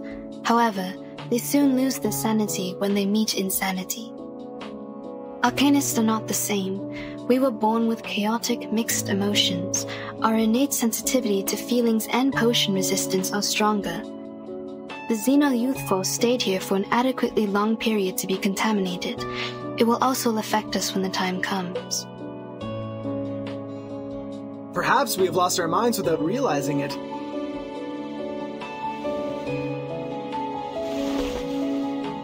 Ooh, what are these? They look appealing. Why hasn't anyone told me about them? I found them in the attic. These tiny and exquisite items have a lot to dig into.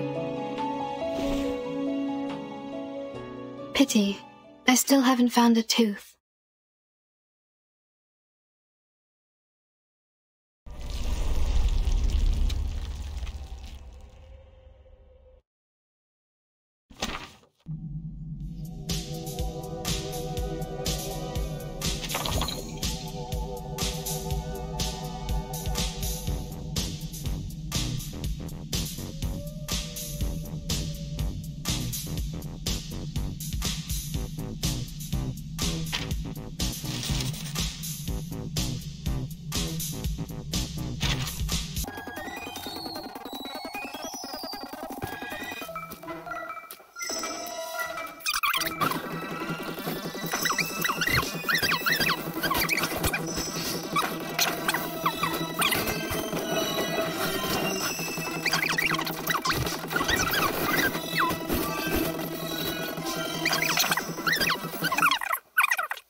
Look, they're trying to solve the problem, yet we can do nothing but fiddle around.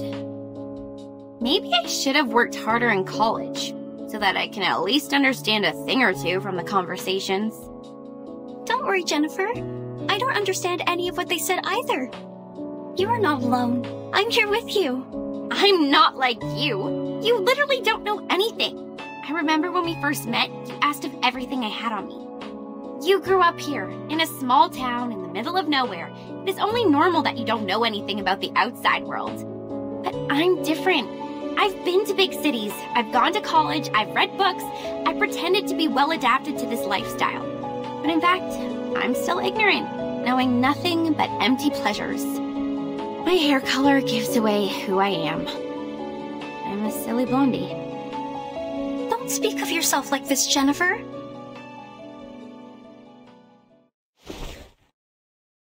You're not silly. You're smart. You make your own movie with the script you wrote by yourself. You're pretty and kind, and you're the best person I've ever known. Please don't hate yourself. Fine, I get it. But can you let go of my hand first? You're hurting me a bit. Oh, sorry. Are you going to be okay? Shall I get you some ointment for these red areas on your hand? You're funny. I'm not some glass doll that breaks for being held too tightly. Oh, I can barely breathe. You were great fun. You're smiling. Did I make you happy? This is good. My attitude changes so rapidly. I've been mean to you for a long time, and all of a sudden I start to follow you around and try to use you to survive from this. Weird? What's so bad about that? Even if you're weird, it's a good kind of weird. I like you staying by my side. Even if I'm a benefit-driven fence-sitter who immediately embraced Arcanist after being ditched by my human friends? Jason and Michael shouldn't hate you if they knew you better.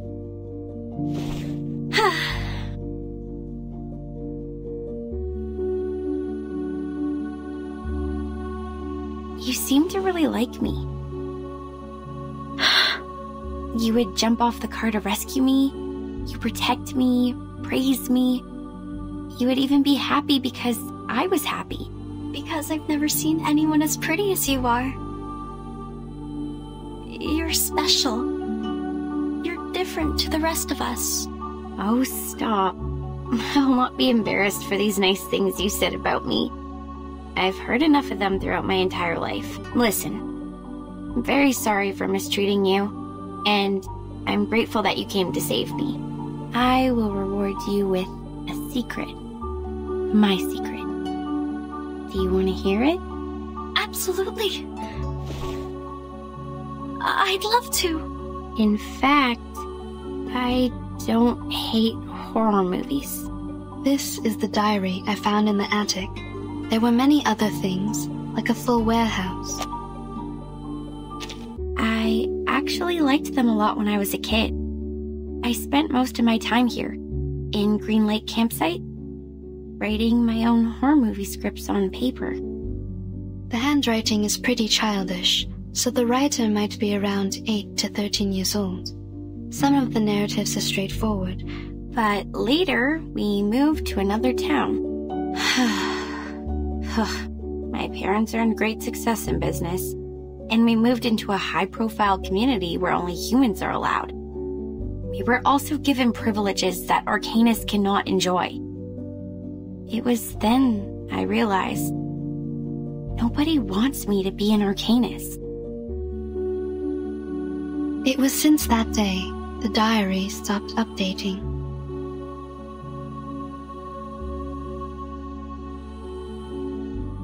It might be forgotten or taken away. The story ended there. That's why I decided to break off my connections with Arcanists and stop showing interest in emotive things like horror movies in order to hide the Arcanist side of me. I took out my energy on other things which may ease my mind, like soap operas, new clothes, fashions. People like me this way. They said this is what I'm supposed to do. They believed I'm a dumb bimbo. Believed that I hate books. I led a life they want me to have. I don't like these people. You shouldn't have been put through this. You are the smartest person I've ever known.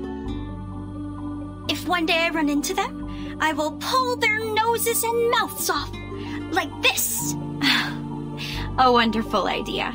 I wish I was as creative as you are.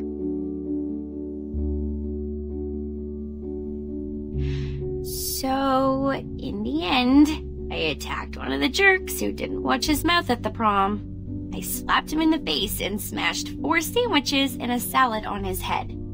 Then, feeling resentful for what had happened, I applied for a degree in filmmaking, a course which was considered to be ill-fitted to me, and next I start shooting horror movies for an assignment I have to finish. Deep down inside, I think I have never really given them up.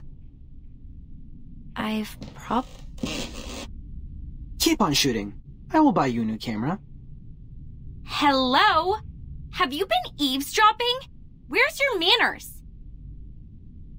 Actually, I heard them all as well. So did I. We are in the same room. You can talk, we can hear, and the air helps. That's it. Well, we are all here, paying attention to your voices. We heard everything you just said. I think this is yours. Now I should hand it back to you. Where did you find it? I haven't seen this for a really long time. I used to do some Arcanist tricks with it, but I have lost control over my power since I threw it into the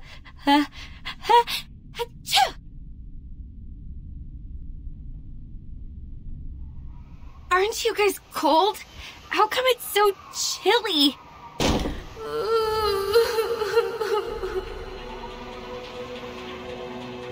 That ring. Wasn't it on my finger a minute ago? Watch out. Something is approaching.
Or should I... How many more dead men were buried here? I've had enough. Can't we just get rid of that dead woman? She's approaching. This is a good chance that... She smells like a skunk in the sewer. Blondie! The ghost bride took her down. We need to help her. Not good.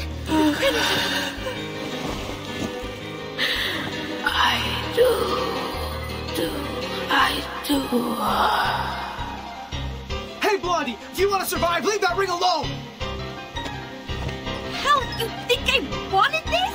This crazy woman ghost put it on me! Get off!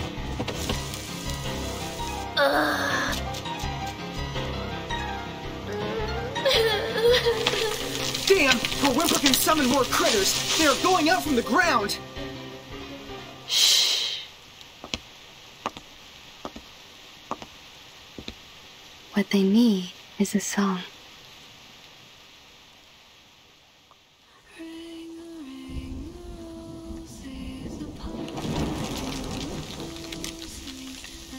This is Miss Tooth Fairy singing. Miss Tooth Fairy, behind you! Jeez, what on earth is that? What is it, do you think? Of course! A good surprise!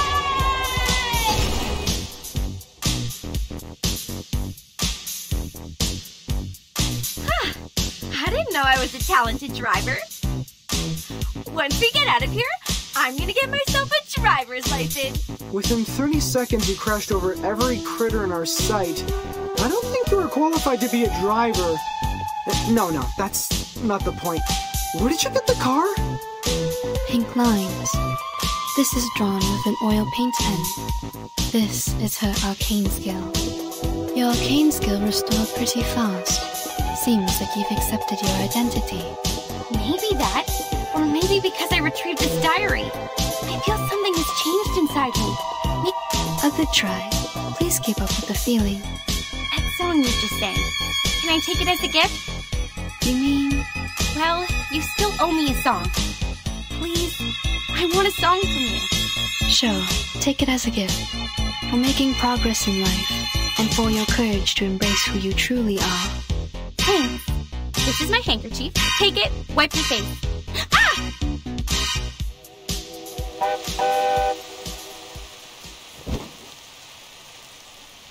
Did you just get a bit woozy from putting up a big scene to the rescue? I didn't. Okay, yeah, What are you doing? I know the rules of social courtesy. You just saved my life, so I won't embarrass you by telling others you just overestimated your ability. If you are willing to take advice from me, I would say don't overburden yourself.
There's a note hidden inside, just like the one found in the butcher's corpse. Someone is passing messages to us through these notes. If we defeat more monsters, we will get a clearer picture of what's happened at Green Lake Campsite. This is the all-time favorite trick of the plotter. He takes the whole situation under control, playfully teases the innocent participants like us, through which he gains a special sense of fulfillment. But we have our means to cope with it.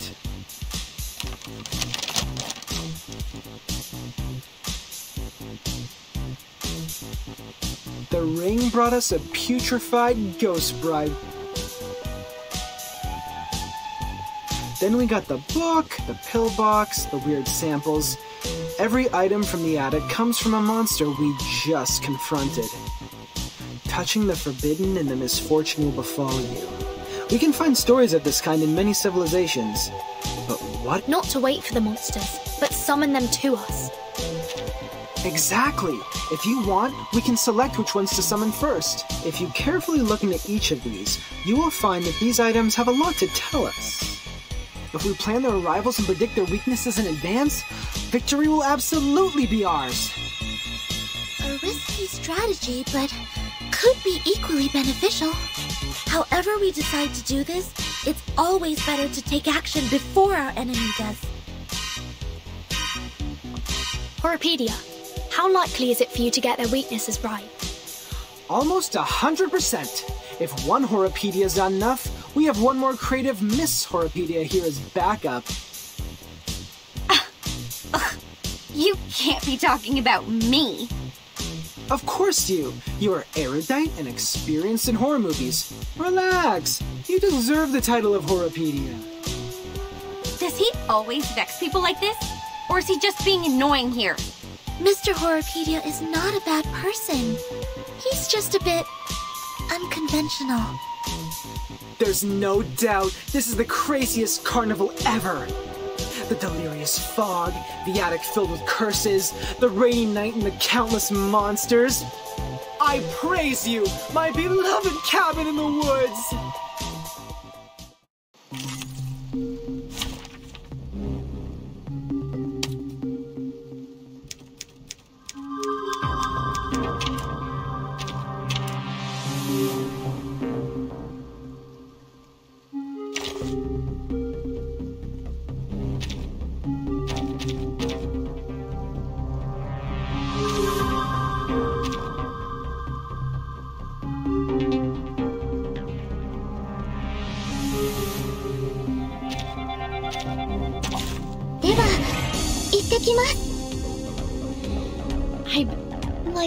Oh, never mind.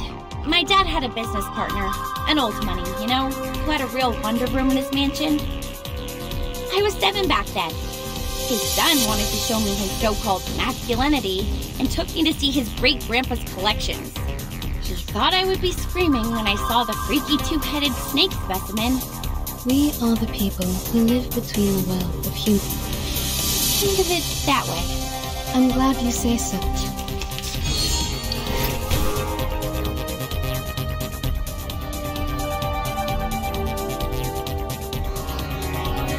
No worries. Bravo. Merci. The sword is drawn. Fight for the unarmed.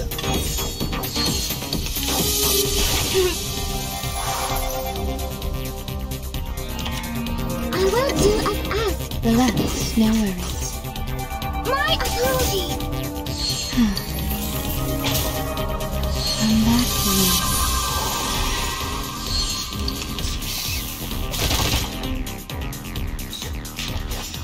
Bravo. Merci. Fight for the unarmed. Put that aside. Tell us the story you wrote about that specimen. You must have written one about it, right? I would like to hear it too. I'm sure it will be interesting. Seriously? It's written by a 7-year-old girl. Maybe someday I'll make it a film. Those losers who want to brag about their masculinity in front of girls will wet their pants in the theater. Before that, someone get that note out of those things. For the record, I won't lay a single finger on it. Watch your fingers, Miss Burton. A rusted knife is even more dangerous. Thanks for noticing, Miss Tooth Fairy. If this thing has something to do with the butcher, we may predict his weakness through it. You're getting better and better at this, Burton. A simple logical deduction plus some movie knowledge. Bang!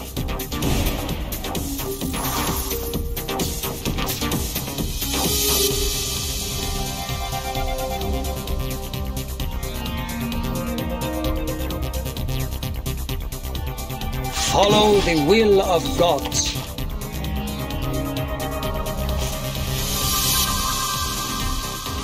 Follow the will of gods. Relax, no worries. His trumpets sound. The judgment day has come. Breathe. I smell the scent of mint oil. Oh, my dear GS003 Silver Bullet, I will give you a kiss. By the way, did I mention that it actually doesn't include any silver? I barely had any chances to test it. You know, no field missions, let alone a real spiritual body to be my lab rat.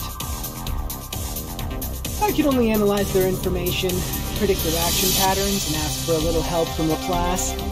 Look how my bullets penetrate those ghost critters' heads just now. You do know that nobody gives a rat's ass about your bang-bang ghost shooting lecture, right? After watching a film, haven't you had that what if I were the heroine fantasy? Hey, be honest with yourself. You know you love them. Here, Burton, another note. Take it.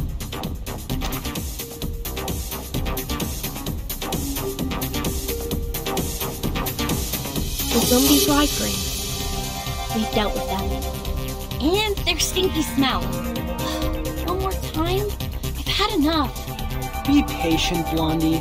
You can always run over them with your vehicle. We're getting closer to the truth. Stay alert, everyone. I don't want to bring my medical kits out at this moment.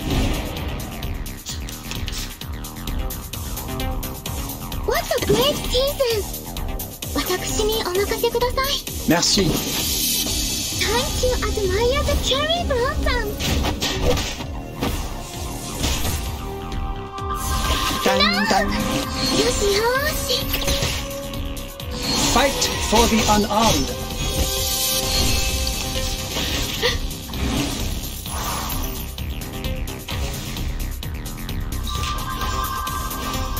We need some peaceful moments. 私にお任せください.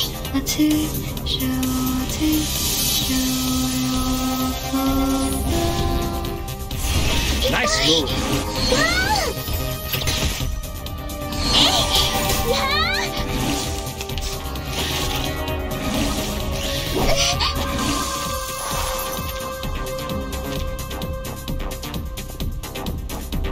What a great season! Brave. Merci. Time to admire the cherry blossom.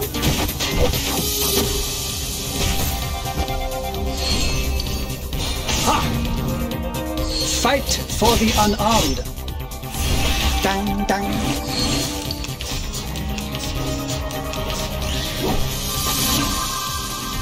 Relax. No worries.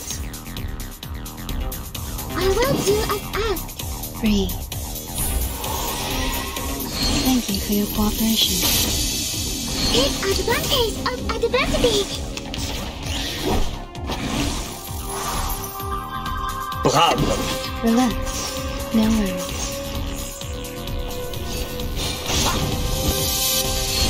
The words written on this love letter are smudged by rain. I wish I could read them. It's more of an arcane gadget symbolizing a tragic love story. The only purpose is to hold a curse ritual. To fake an event record is simple.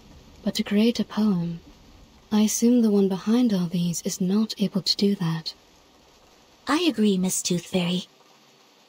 Please take this note, Timekeeper. I'm looking forward to your deduction. Considering someone's physical condition, the investiture can be simplified. Good. This should be the last note. Vertin, these are all the notes we can find in the backyard. I just checked on Jennifer and Sonetto. They're still looking for more, but this shouldn't take them much longer. Thank you for your... Except that... Vertin, can I ask you a question? Sure, please. Do you have any wishes? Big ones, small ones, hilarious ones, or sincere ones? Any wishes?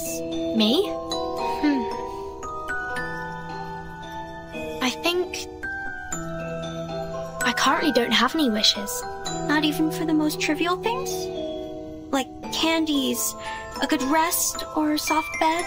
My life is good enough without them. You look pretty shocked. Have they all told you what they want? Yes. Jennifer wants a soft bed and a hot tub. Mr. Horripedia wants a cup of coffee or a gum. Miss Tooth Fairy wants a collection of critter teeth. And Sonetto. Yeah? She wants a toffee. She said she wants to taste it properly this time, for she has never really paid attention to the flavor. Once we get out of here, their wishes will soon come true. How about you, Anne? What do you wish to get? Me. It is a secret. I can't tell you now, but I will get you some presents. I don't have many friends, and I really like you. Great! Timekeeper and Anne! You're here! We have found every piece of information we can. We can start cross-examining them any minute. I get it. Let's go back. Have you noticed? Noticed what? That the rain has stopped.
That's right. This is where all the stories are leading to. Huh. Jack the Drowner, the monster crying under the water, and the bride sinking into a glistening mirror. Here must be the center of all that happened. This is where the ghost stories we encountered at the campsite were created, and now they have led us here. What we need to do next is find the clues hidden here and let the clues build our story. What's wrong, Blondie? When we arrived here, was there...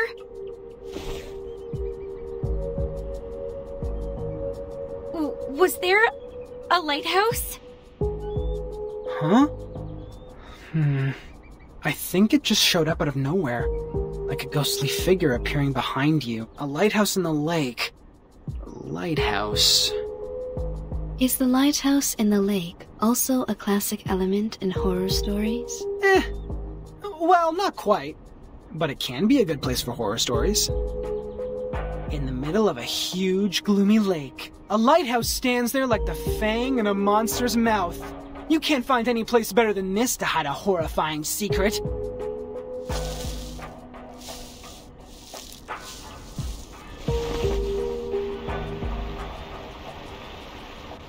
And there's even a boat here.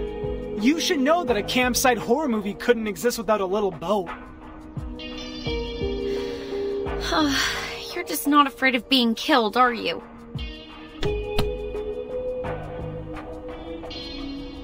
What if it turns over? What if there's a lake monster? We might be putting ourselves into its mouth like serving it a plate of dessert. To be fair, it makes no difference whether we are on the shore or in the boat.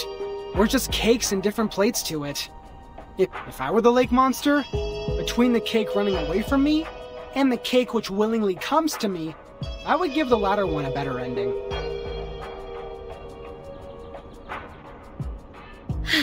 All right. If I have to be eaten like a cake, I prefer to be the cake that has more control over its death. Get into the boat then. Let's head to the lighthouse.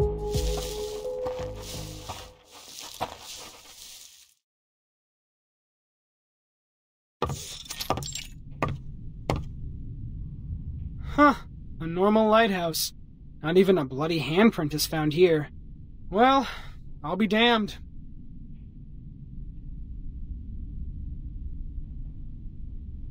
The reality is not as sensational as the stories. Just like the permanent teeth loss can't rival the latest and most frightening curse for excitement.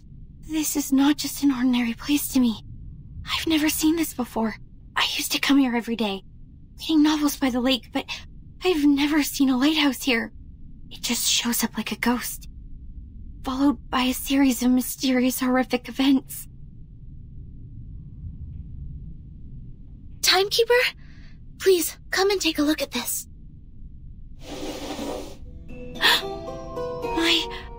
The man behind the scene is much simpler than I thought. Maybe he really is a child. Like those evil kids in the movies. Despite their evil nature, they can only perform the evil deeds through simple means. Are we really going to open it? We'll have to open it, according to the note. I am saying this is obviously a curse. A lighthouse, a strange lake, a fishing net, and a wooden box. Rub it 3 times, blow and unveil it. What comes out of it is definitely not a genie offering us 3 wishes.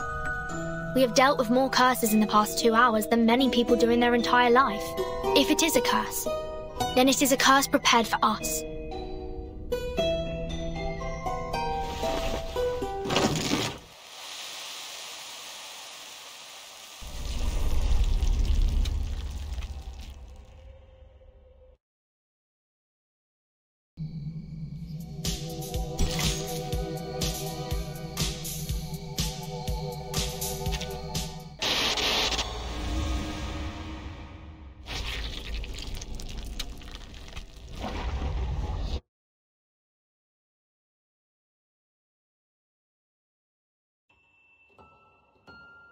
Today, I'm going to read you The Brightening Hunter.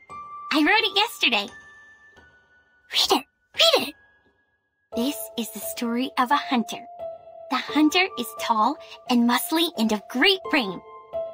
He can twist steel rebar with his bare hands, and no one can lift his arms up by a hair's thickness and escape from him. The hunter lives in the campsite, deep in the woods. He would slaughter every living thing that breaks into his territory. One day, a group of college students came into the forest. They enjoyed their time there, drinking and dancing. When it comes to the night, the strongest of them disappeared. Oh, where did he go? The hunter killed him!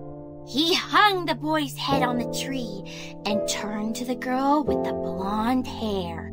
Oh! She also soon breathed her last breath. The third victim is the clumsy short guy, followed by the nerdy tall guy. At last, the hunter came up to our protagonist, the kind, naive girl. That was the first story she ever told me. An intriguing, interesting story. This is the story of Jessica. How nice, you're here again. It's been a month since you last showed up here. Just like the character we've seen in the movies, she's a kind, introvert, virtuous girl. The friends of hers took her to a beautiful campsite next to a lovely lake. This would be the perfect place for a swimsuit party. You've grown taller. Can you get up so I can see better? What they didn't know is that deep in the water, a defeated, evil army is in hiding. Why are you frowning? Countless demonic war beasts were roaring relentlessly to be unleashed, and an evil plan has been hatched. A massacre was about to take place! What can I do to make you feel better, Jennifer? Yes, a nightmare indeed. Jessica ran as fast as she could, kept pushing herself to go faster and faster until her ankles could not support one more sprint and she rolled into a muddy pond. The monster with dark fur and a bloody mouth was right behind her. Then... Are you crying? Jennifer? Jennifer! We gotta go! Where are you? Oh no! It's Mom! I'm here! I'm here! Yes, so you are crying, Jennifer. Oh. Aren't you taking the notebook with you? Why are you throwing it into the lake? I really like this place, but I'll probably never come back here again. I gotta go. See you, Jessica. Okay. See you, Jennifer. That was the last story she told. I didn't understand what she meant by see you, for she has never actually seen me.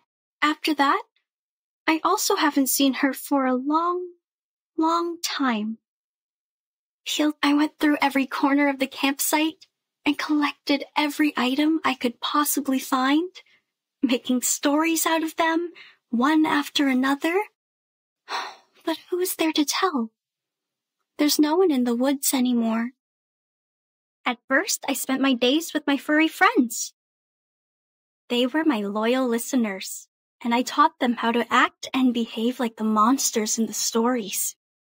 We played the stories one after another. It was great fun. But the stories got old. No exceptions. This is when those young people came into the woods, like the protagonist in our stories. They arrived with their friends, and each of them have different relationships with one another. We had a good time. But I would think about Jennifer a lot. When I started to believe that I will never see her again, she's back. She came back with many people who I have never met before, as well as a camera that I have never seen. She was here to make a movie, which is a word I used to hear a lot from her. I understand it to be kind of a story that could be stored in a box. I'm glad that she's still passionate about horror movies, like what I have been feeling in all these years. They were short of one actress, and I know what that word means. A brilliant idea came to my mind. I joined them. I was like the monster in the stories that hides in the group. She will be so surprised when she finds out what I did. However, an accident happened. There were other people in the forest. Oh, misfortune. What a misfortune. Jennifer was upset. She got into a fight with a strange man. I called upon the rain, bringing these people into my story too. They accomplished a good story. The man who knows a lot about horror movies. The woman who is always calm. The woman who seems strange. And the woman who smells like a puppy. They are all very interesting people. I think I start to like them. They are different to the people I met before who always cried and fainted very quickly, not long after my story started. They are interesting and of great fun. So I want to tell them the truth and make friends with them. I have to let them know about this.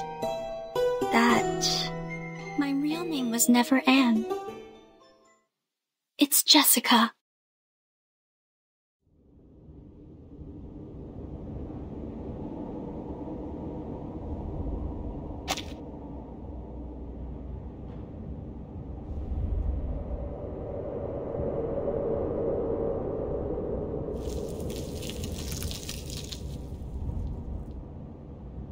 This is the last surprise I prepared for you. Now, enjoy!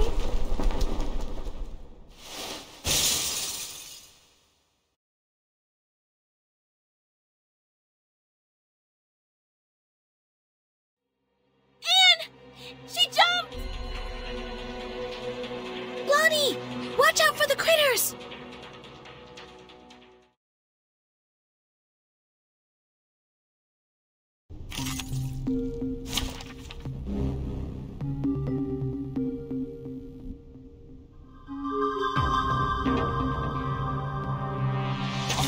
Take thy sword, duel with someone fair and square.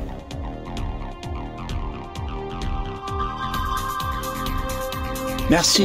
Brave. Merci. Ha! Fight for the unarmed. Stop. Fight for the unarmed. Stop. Follow the will of gods.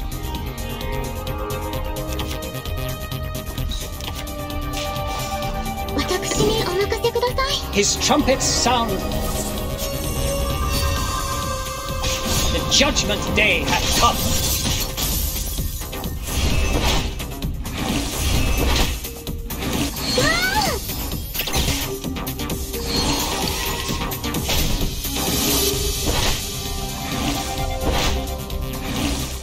I will do as asked. Relax. No worries. Take advantage of adversity. Please, don't resist. It's not a sentimental.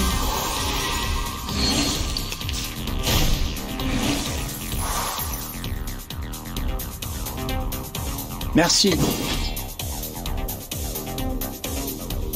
Brave. Merci. Fight for the unarmed.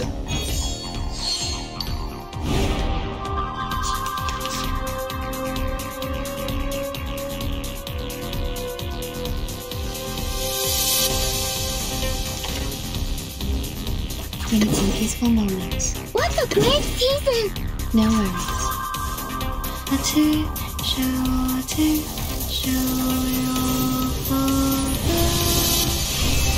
Nice move.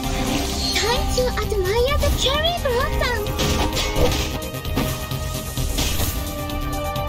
Thank you for your cooperation.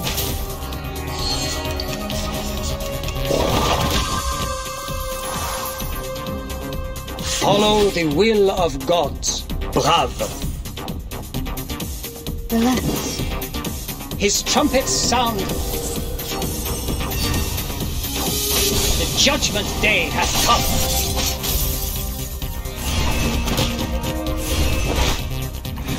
Never hesitate. Breathe.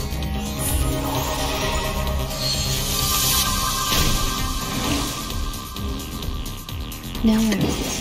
I will do Merci. my best.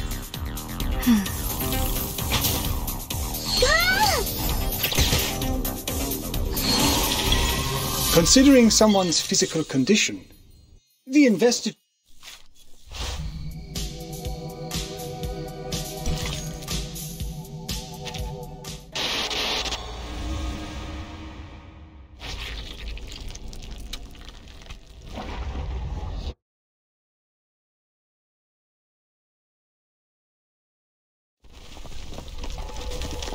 The lighthouse is sinking. Everyone move and leave now. Anne, she was the last girl. She was our only means to survive in this horror story, and we have lost her. No, she was never with us. I'm to blame. It's me who created such a girl at Green Lake. A girl who restrains people and treats them like toys. Calm down, Blondie, calm down. I can't. It's too late, Tooth Fairy. We have lost all the cards. We still have a chance. You don't understand. It was me who created the stories. I created that monster. I've drawn many monsters in that notebook, and with all those stories I told, I created her. I turned our last girl into the biggest villain. What should we do now? How are we gonna... You are right. This is the story created by you. They are all created by you. It's your story, your monsters, your past, your arcane skill, and your identity as an arcanist. They all belong to you. Belong? To me? The monster born in the bottom of the lake, the butcher, and the pathetic bride. They all came from you. It was you who taught Jessica how to make a story, how to create all of this. She created them all, but you endowed her with such ability. This is a page in your chapter. You created it, so you should learn to accept it, control it, not fear it. Don't run away, but face it.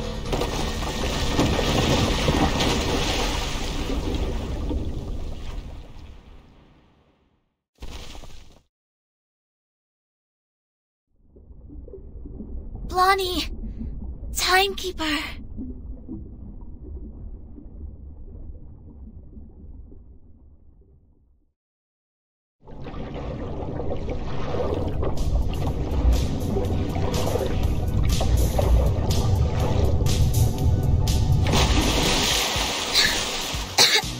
A boat? Is Blondie's? It's her arcanum.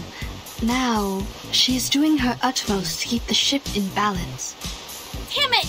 I knew I shouldn't be so ostentatious. There's no way that I can have control over such a big boat. If I keep doing this for any longer, I would die of headache before making it to Aunt Jessica. I've warned you so, haven't I? But don't worry, the reliable Horopedia will save your neck. Using this amazing tool. Good! Hooked onto the rock! You might feel a bit seasick. Please try not to vomit. If you fail, at least don't puke on me. Set still and hold tight! We are heading towards the river bay!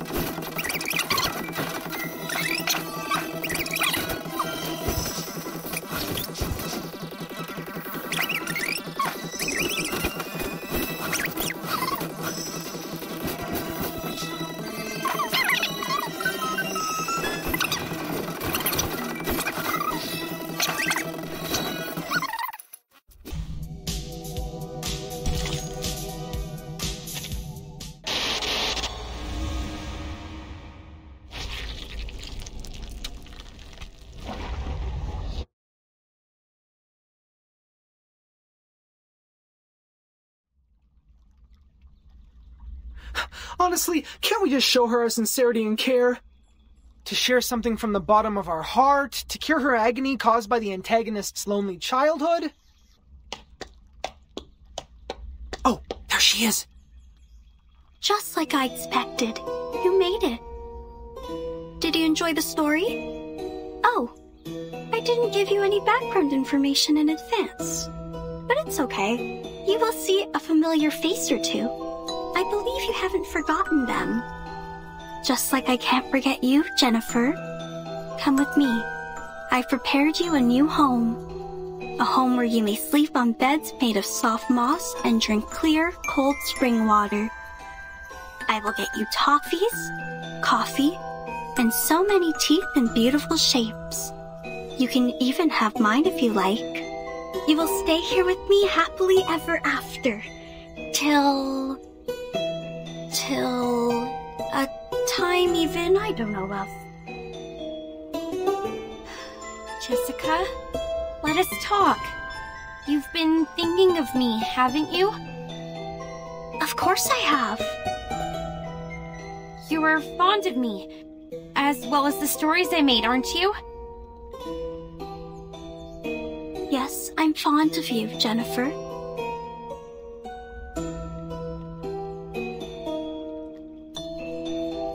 Do you want to make me happy? I think so. I have made you happy once. Would you let me do it again? Do you like my Let us go then. Including Jason, Freddy, and Michael. Let all of us go. Why?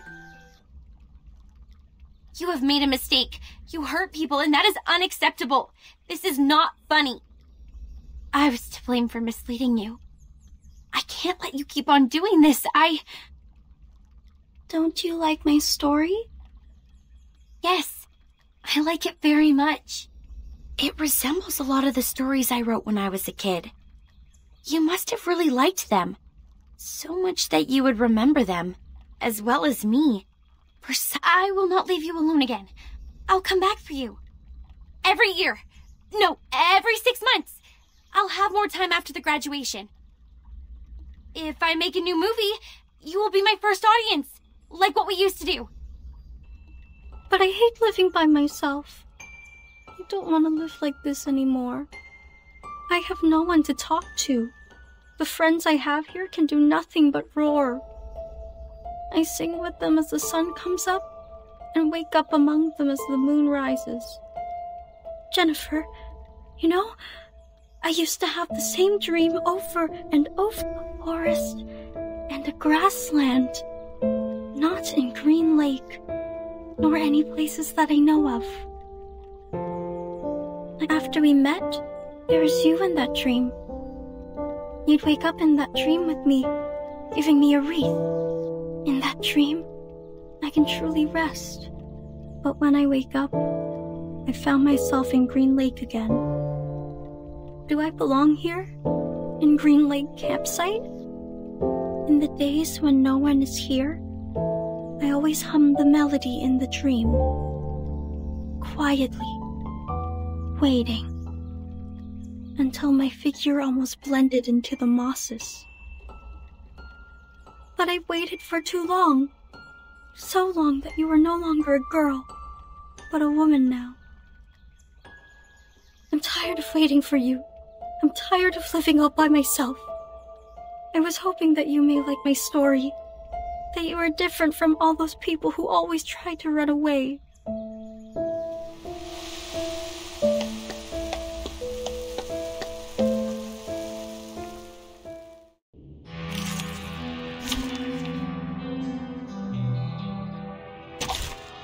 Everyone would leave in the end, but I don't want that to happen again.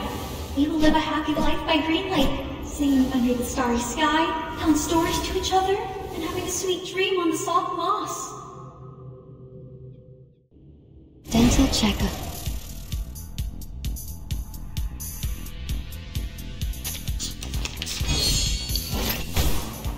Don't worry. Let me show you.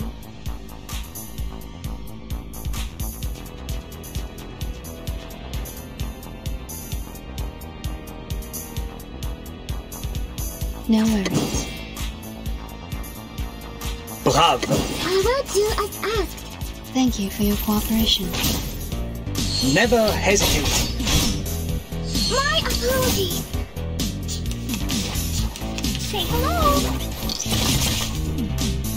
It's Cradle.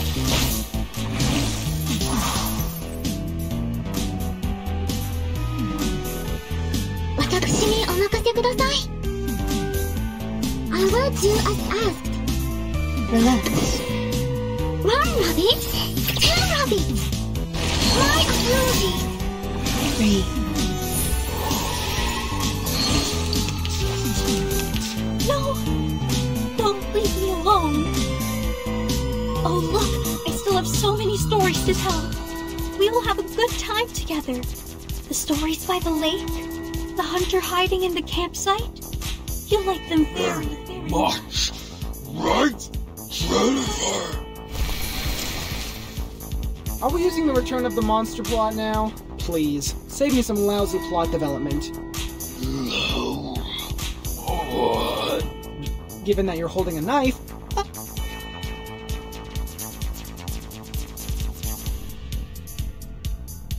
What a great season! Merci. 私にお任せください。Time to admire the cherry blossoms. The sword is drawn. One rabbit, two rabbits.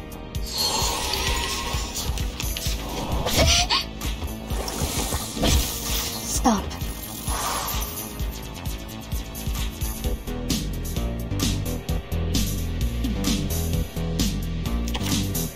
No worries.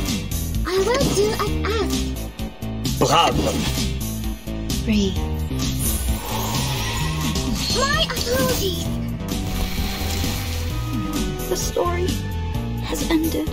It was our first story. Why? You don't like it anymore? We'll never run out of stories, Jessica. Enough with the fight. It does no good to either of us. Listen. I will come up with more games and stories. We will live a happy life forever and ever. Oh, don't worry. I have prepared it all. I have prepared it all. Stop. Jessica! Jessica! Be careful. She's still standing. You are worried about me, Jennifer. You are the best. Just like the protagonist in the story. That most beautiful, kind-hearted girl in our 13th story. Here comes the little bride, bloody and dressed in white. Now her story starts, followed by her friends in line. Jennifer. Jennifer. A pearl as pure and white as a tooth. What a shame. She is decayed to such an extent.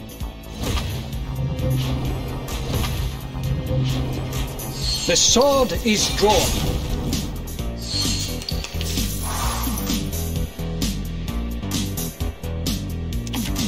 Follow the will of gods. 私にお任せください。Follow the will of gods. I will do as Bravo. asked. His trumpets sound. The judgment day hath come. Why? I will get you anything you want, my little bunny. The sweet fruits, the moss bed, the dew cup. My apologies.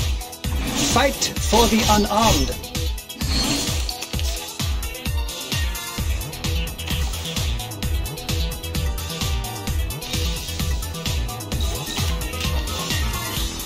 What a great season. 私にお任せください。Relax. Time to admire the cherry blossoms. One rabbit, two rabbits. I smell the scent of mint oil.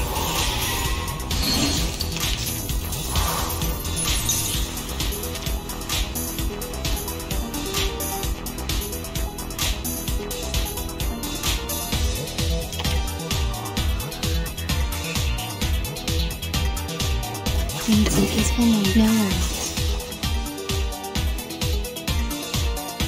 Merci.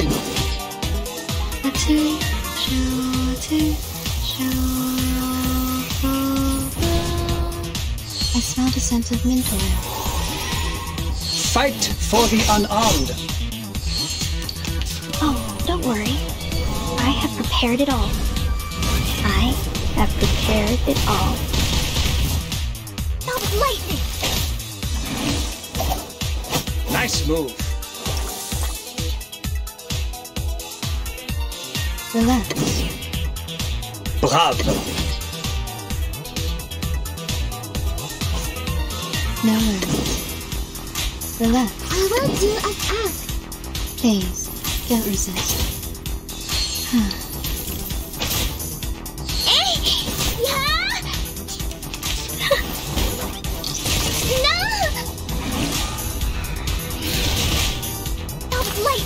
Nice move. Nice move.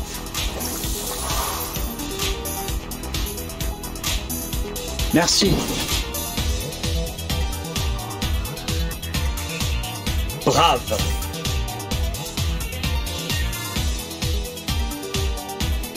No worries.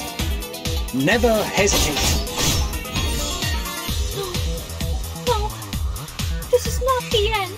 Stay right here. Stay right here.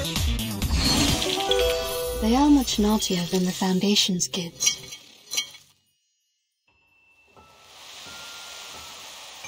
The fog starts to gather around her. Step back. Cover your mouth and nose. Don't breathe the fog in. Her wounds are healing, and I sense her arcanum is getting stronger. We need to leave now, Timekeeper. No, please don't go. Please stay here. I will get you the best beds, honey, and fruits. I will search for foods for you. I will take the responsibility to take care of you. Jessica, we will not stay! Now listen to me carefully! No, I hate living alone. Well, come with me! I will get you a beautiful house, much better than the one you have here. I will show you around, restaurants, shopping malls, and discos. We can have fun in so many places. I will also get you a room right in our house. I don't care whether my parents allow this or not. Jennifer, I really want to be with you, but I don't want to leave here. I have no desire for the outside world. I will quickly reveal this true look of mine, and people will look at me as if I've done something wrong. I don't like that. I hate when my power gets weakened. I want you to stay here with me. If I say I could stay... Timekeeper! Jessica, if I stay, what will you get me, except for food and shelter? Will you? If you stay, I will share my critter friends with you, along with my cave, my keys, my little buttons, anything you want. Sounds great. We will definitely have great fun. But Jessica, where are the people who once chose to stay here, when they stayed for long enough? After you ran out of all available games, they were no longer attractive to you. And I can stay longer than them, but with no exception. I will become boring one day. You will be alone again. Every day waking up, falling asleep, roaming in the dream alone. No, I don't want that. I don't want to live like that anymore. You can lead a different life. You can embrace a diversified and meaningful life. A diversified, meaningful life? When you were Anne, you asked what my wishes were.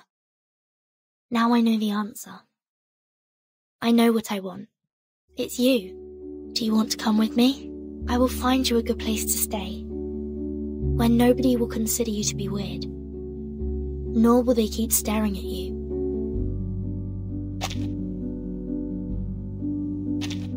You will see the world with us, the amazing and unique outside world.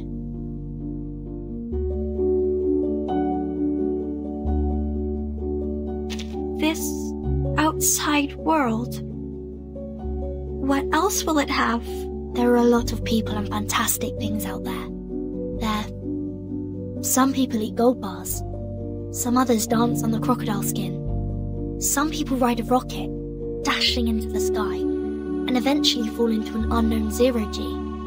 Even the grassland and the anonymous music in your dream, they truly exist. In the outside world. If you are willing to come with me, you will have them all. Will you really take me to that place? Of course. Why would I trust you? I promise, with everything I can offer. Promise. I know that word. It means words that cannot be broken.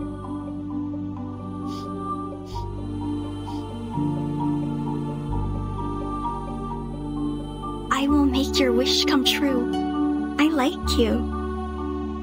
I hope you can be my friend. This is new. I haven't made a friend like you in a really long time.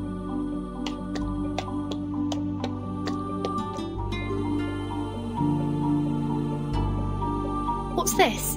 This is a gift to you. Press it. You will find out. I see.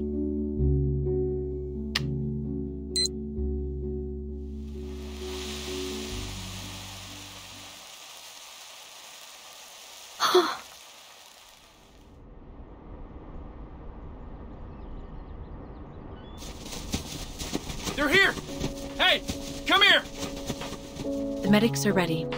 Please, leave the injured to us. Captain! Captain! We found the target and are now carrying out the rescue. Over. There are no enemies here. Everyone here is a member of our squad. Please don't attack. Repeat, please don't attack. Oh, come on. Seriously? First we persuaded her with love and care, then we presented the Deus Ex Machina. Now we're doing this?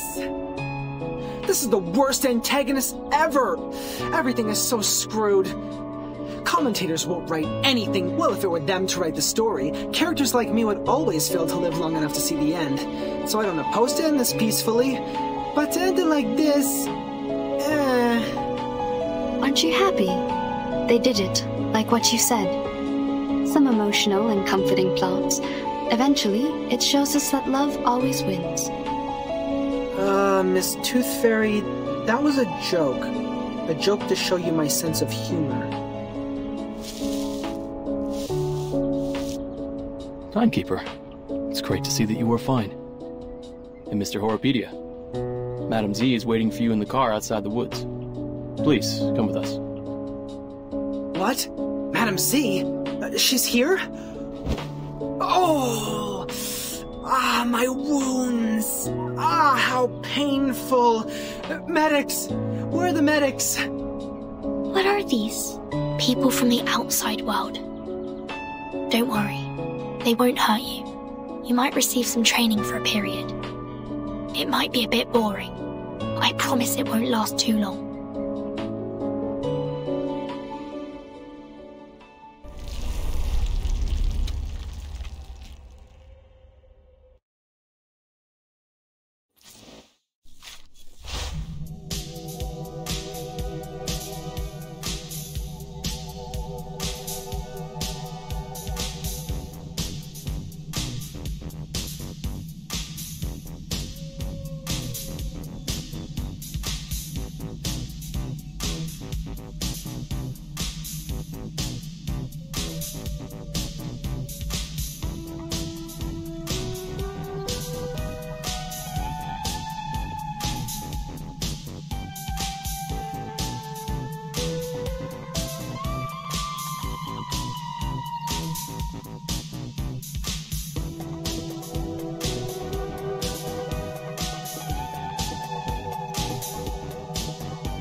Are you suffering from the headache again?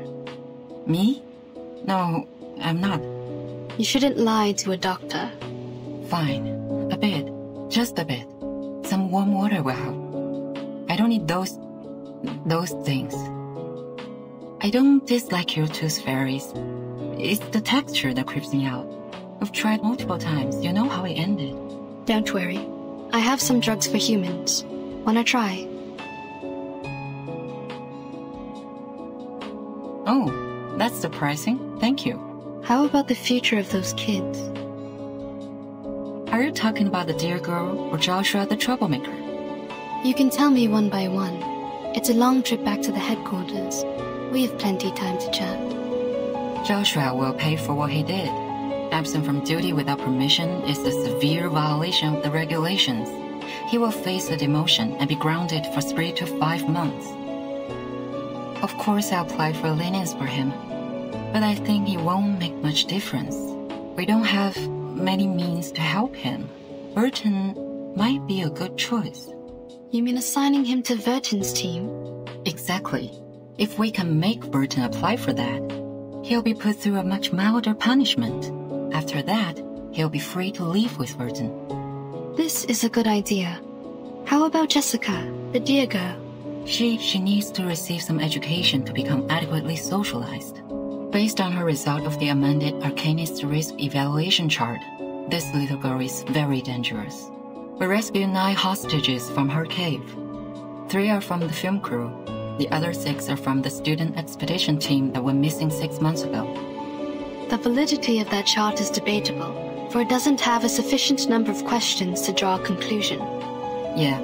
When we arrive at the Foundation, we will give her a more comprehensive test. But that doesn't mean that she'll get a higher grade. We all know that the amended version tends to overestimate the examinees. Can I visit her while she's in the Foundation? Of course. Chatting with someone familiar is conducive to embracing the community. You don't need to worry too much about her. We'll treat her the right way. The arcanum shown on her is of a very unique kind, and shall be helpful in many experiments. That's good, but I still have one more question. Go ahead, Doctor. Members from the Xeno also participated in the rescue. Did you call them to come? Yeah. This should have been their responsibilities. To be more precise, all of these problems were their fault. Are you talking about the missing of their youthfuls? What? No. But wait, what missing youthfuls? The myth that Xeno youthfuls disappeared overnight at the Green Lake campsite. Haven't you ever heard of that? No, never. Where did you hear that? Joshua told me. He's just a young man, impulsive and can tell a story from a fact. Why would you believe? Never mind. Back to the business.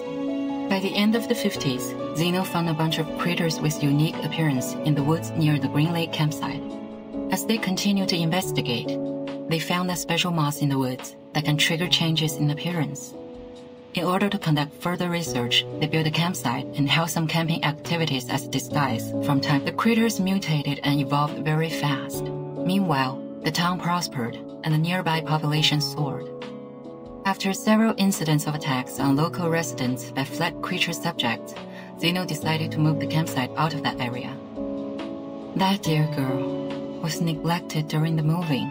She was left at the Green Lake and kept on secretly living there till now. Other critters that escaped have hybridized with the local breeds and hence created the new critters you've encountered. They more or less carry a lineage of changelings, which are very hard to deal with. But thank God you've brought this girl under control. Jessica has been like their friend or leader. I think she's more like a leader, or even a master to them. Xeno conducted military training to the first batch of critters, so they are more obedient than others. Your Jessica is like their commander. She gives orders to the critters at the bottom of the lake through a radio hidden in a remote control, so that they act in precise alignment. So you knew the truth of the Green Lake campsite from the beginning? It was Xeno's idea to clean up the mess with the Foundation. They contacted me before. If you could have asked me earlier, before you depart, we wouldn't have to go through so much trouble. Kids were ignorance for lack of knowledge, yet adults were ignorance for their cognitive inertia. In a story where truth and falsity are mingled together, it is hard to tell which is which. What did you say? Nothing important. Have you heard of what happened to my brother? Huh? Your brother? What happened to him? Do you know how his teeth disappeared? I don't want to offend anyone, but wasn't it because of the curse of the tooth fairies? What? What are you laughing at? Nah, nothing. As for my brother, I will tell you more later. Hush now. Give me my camera.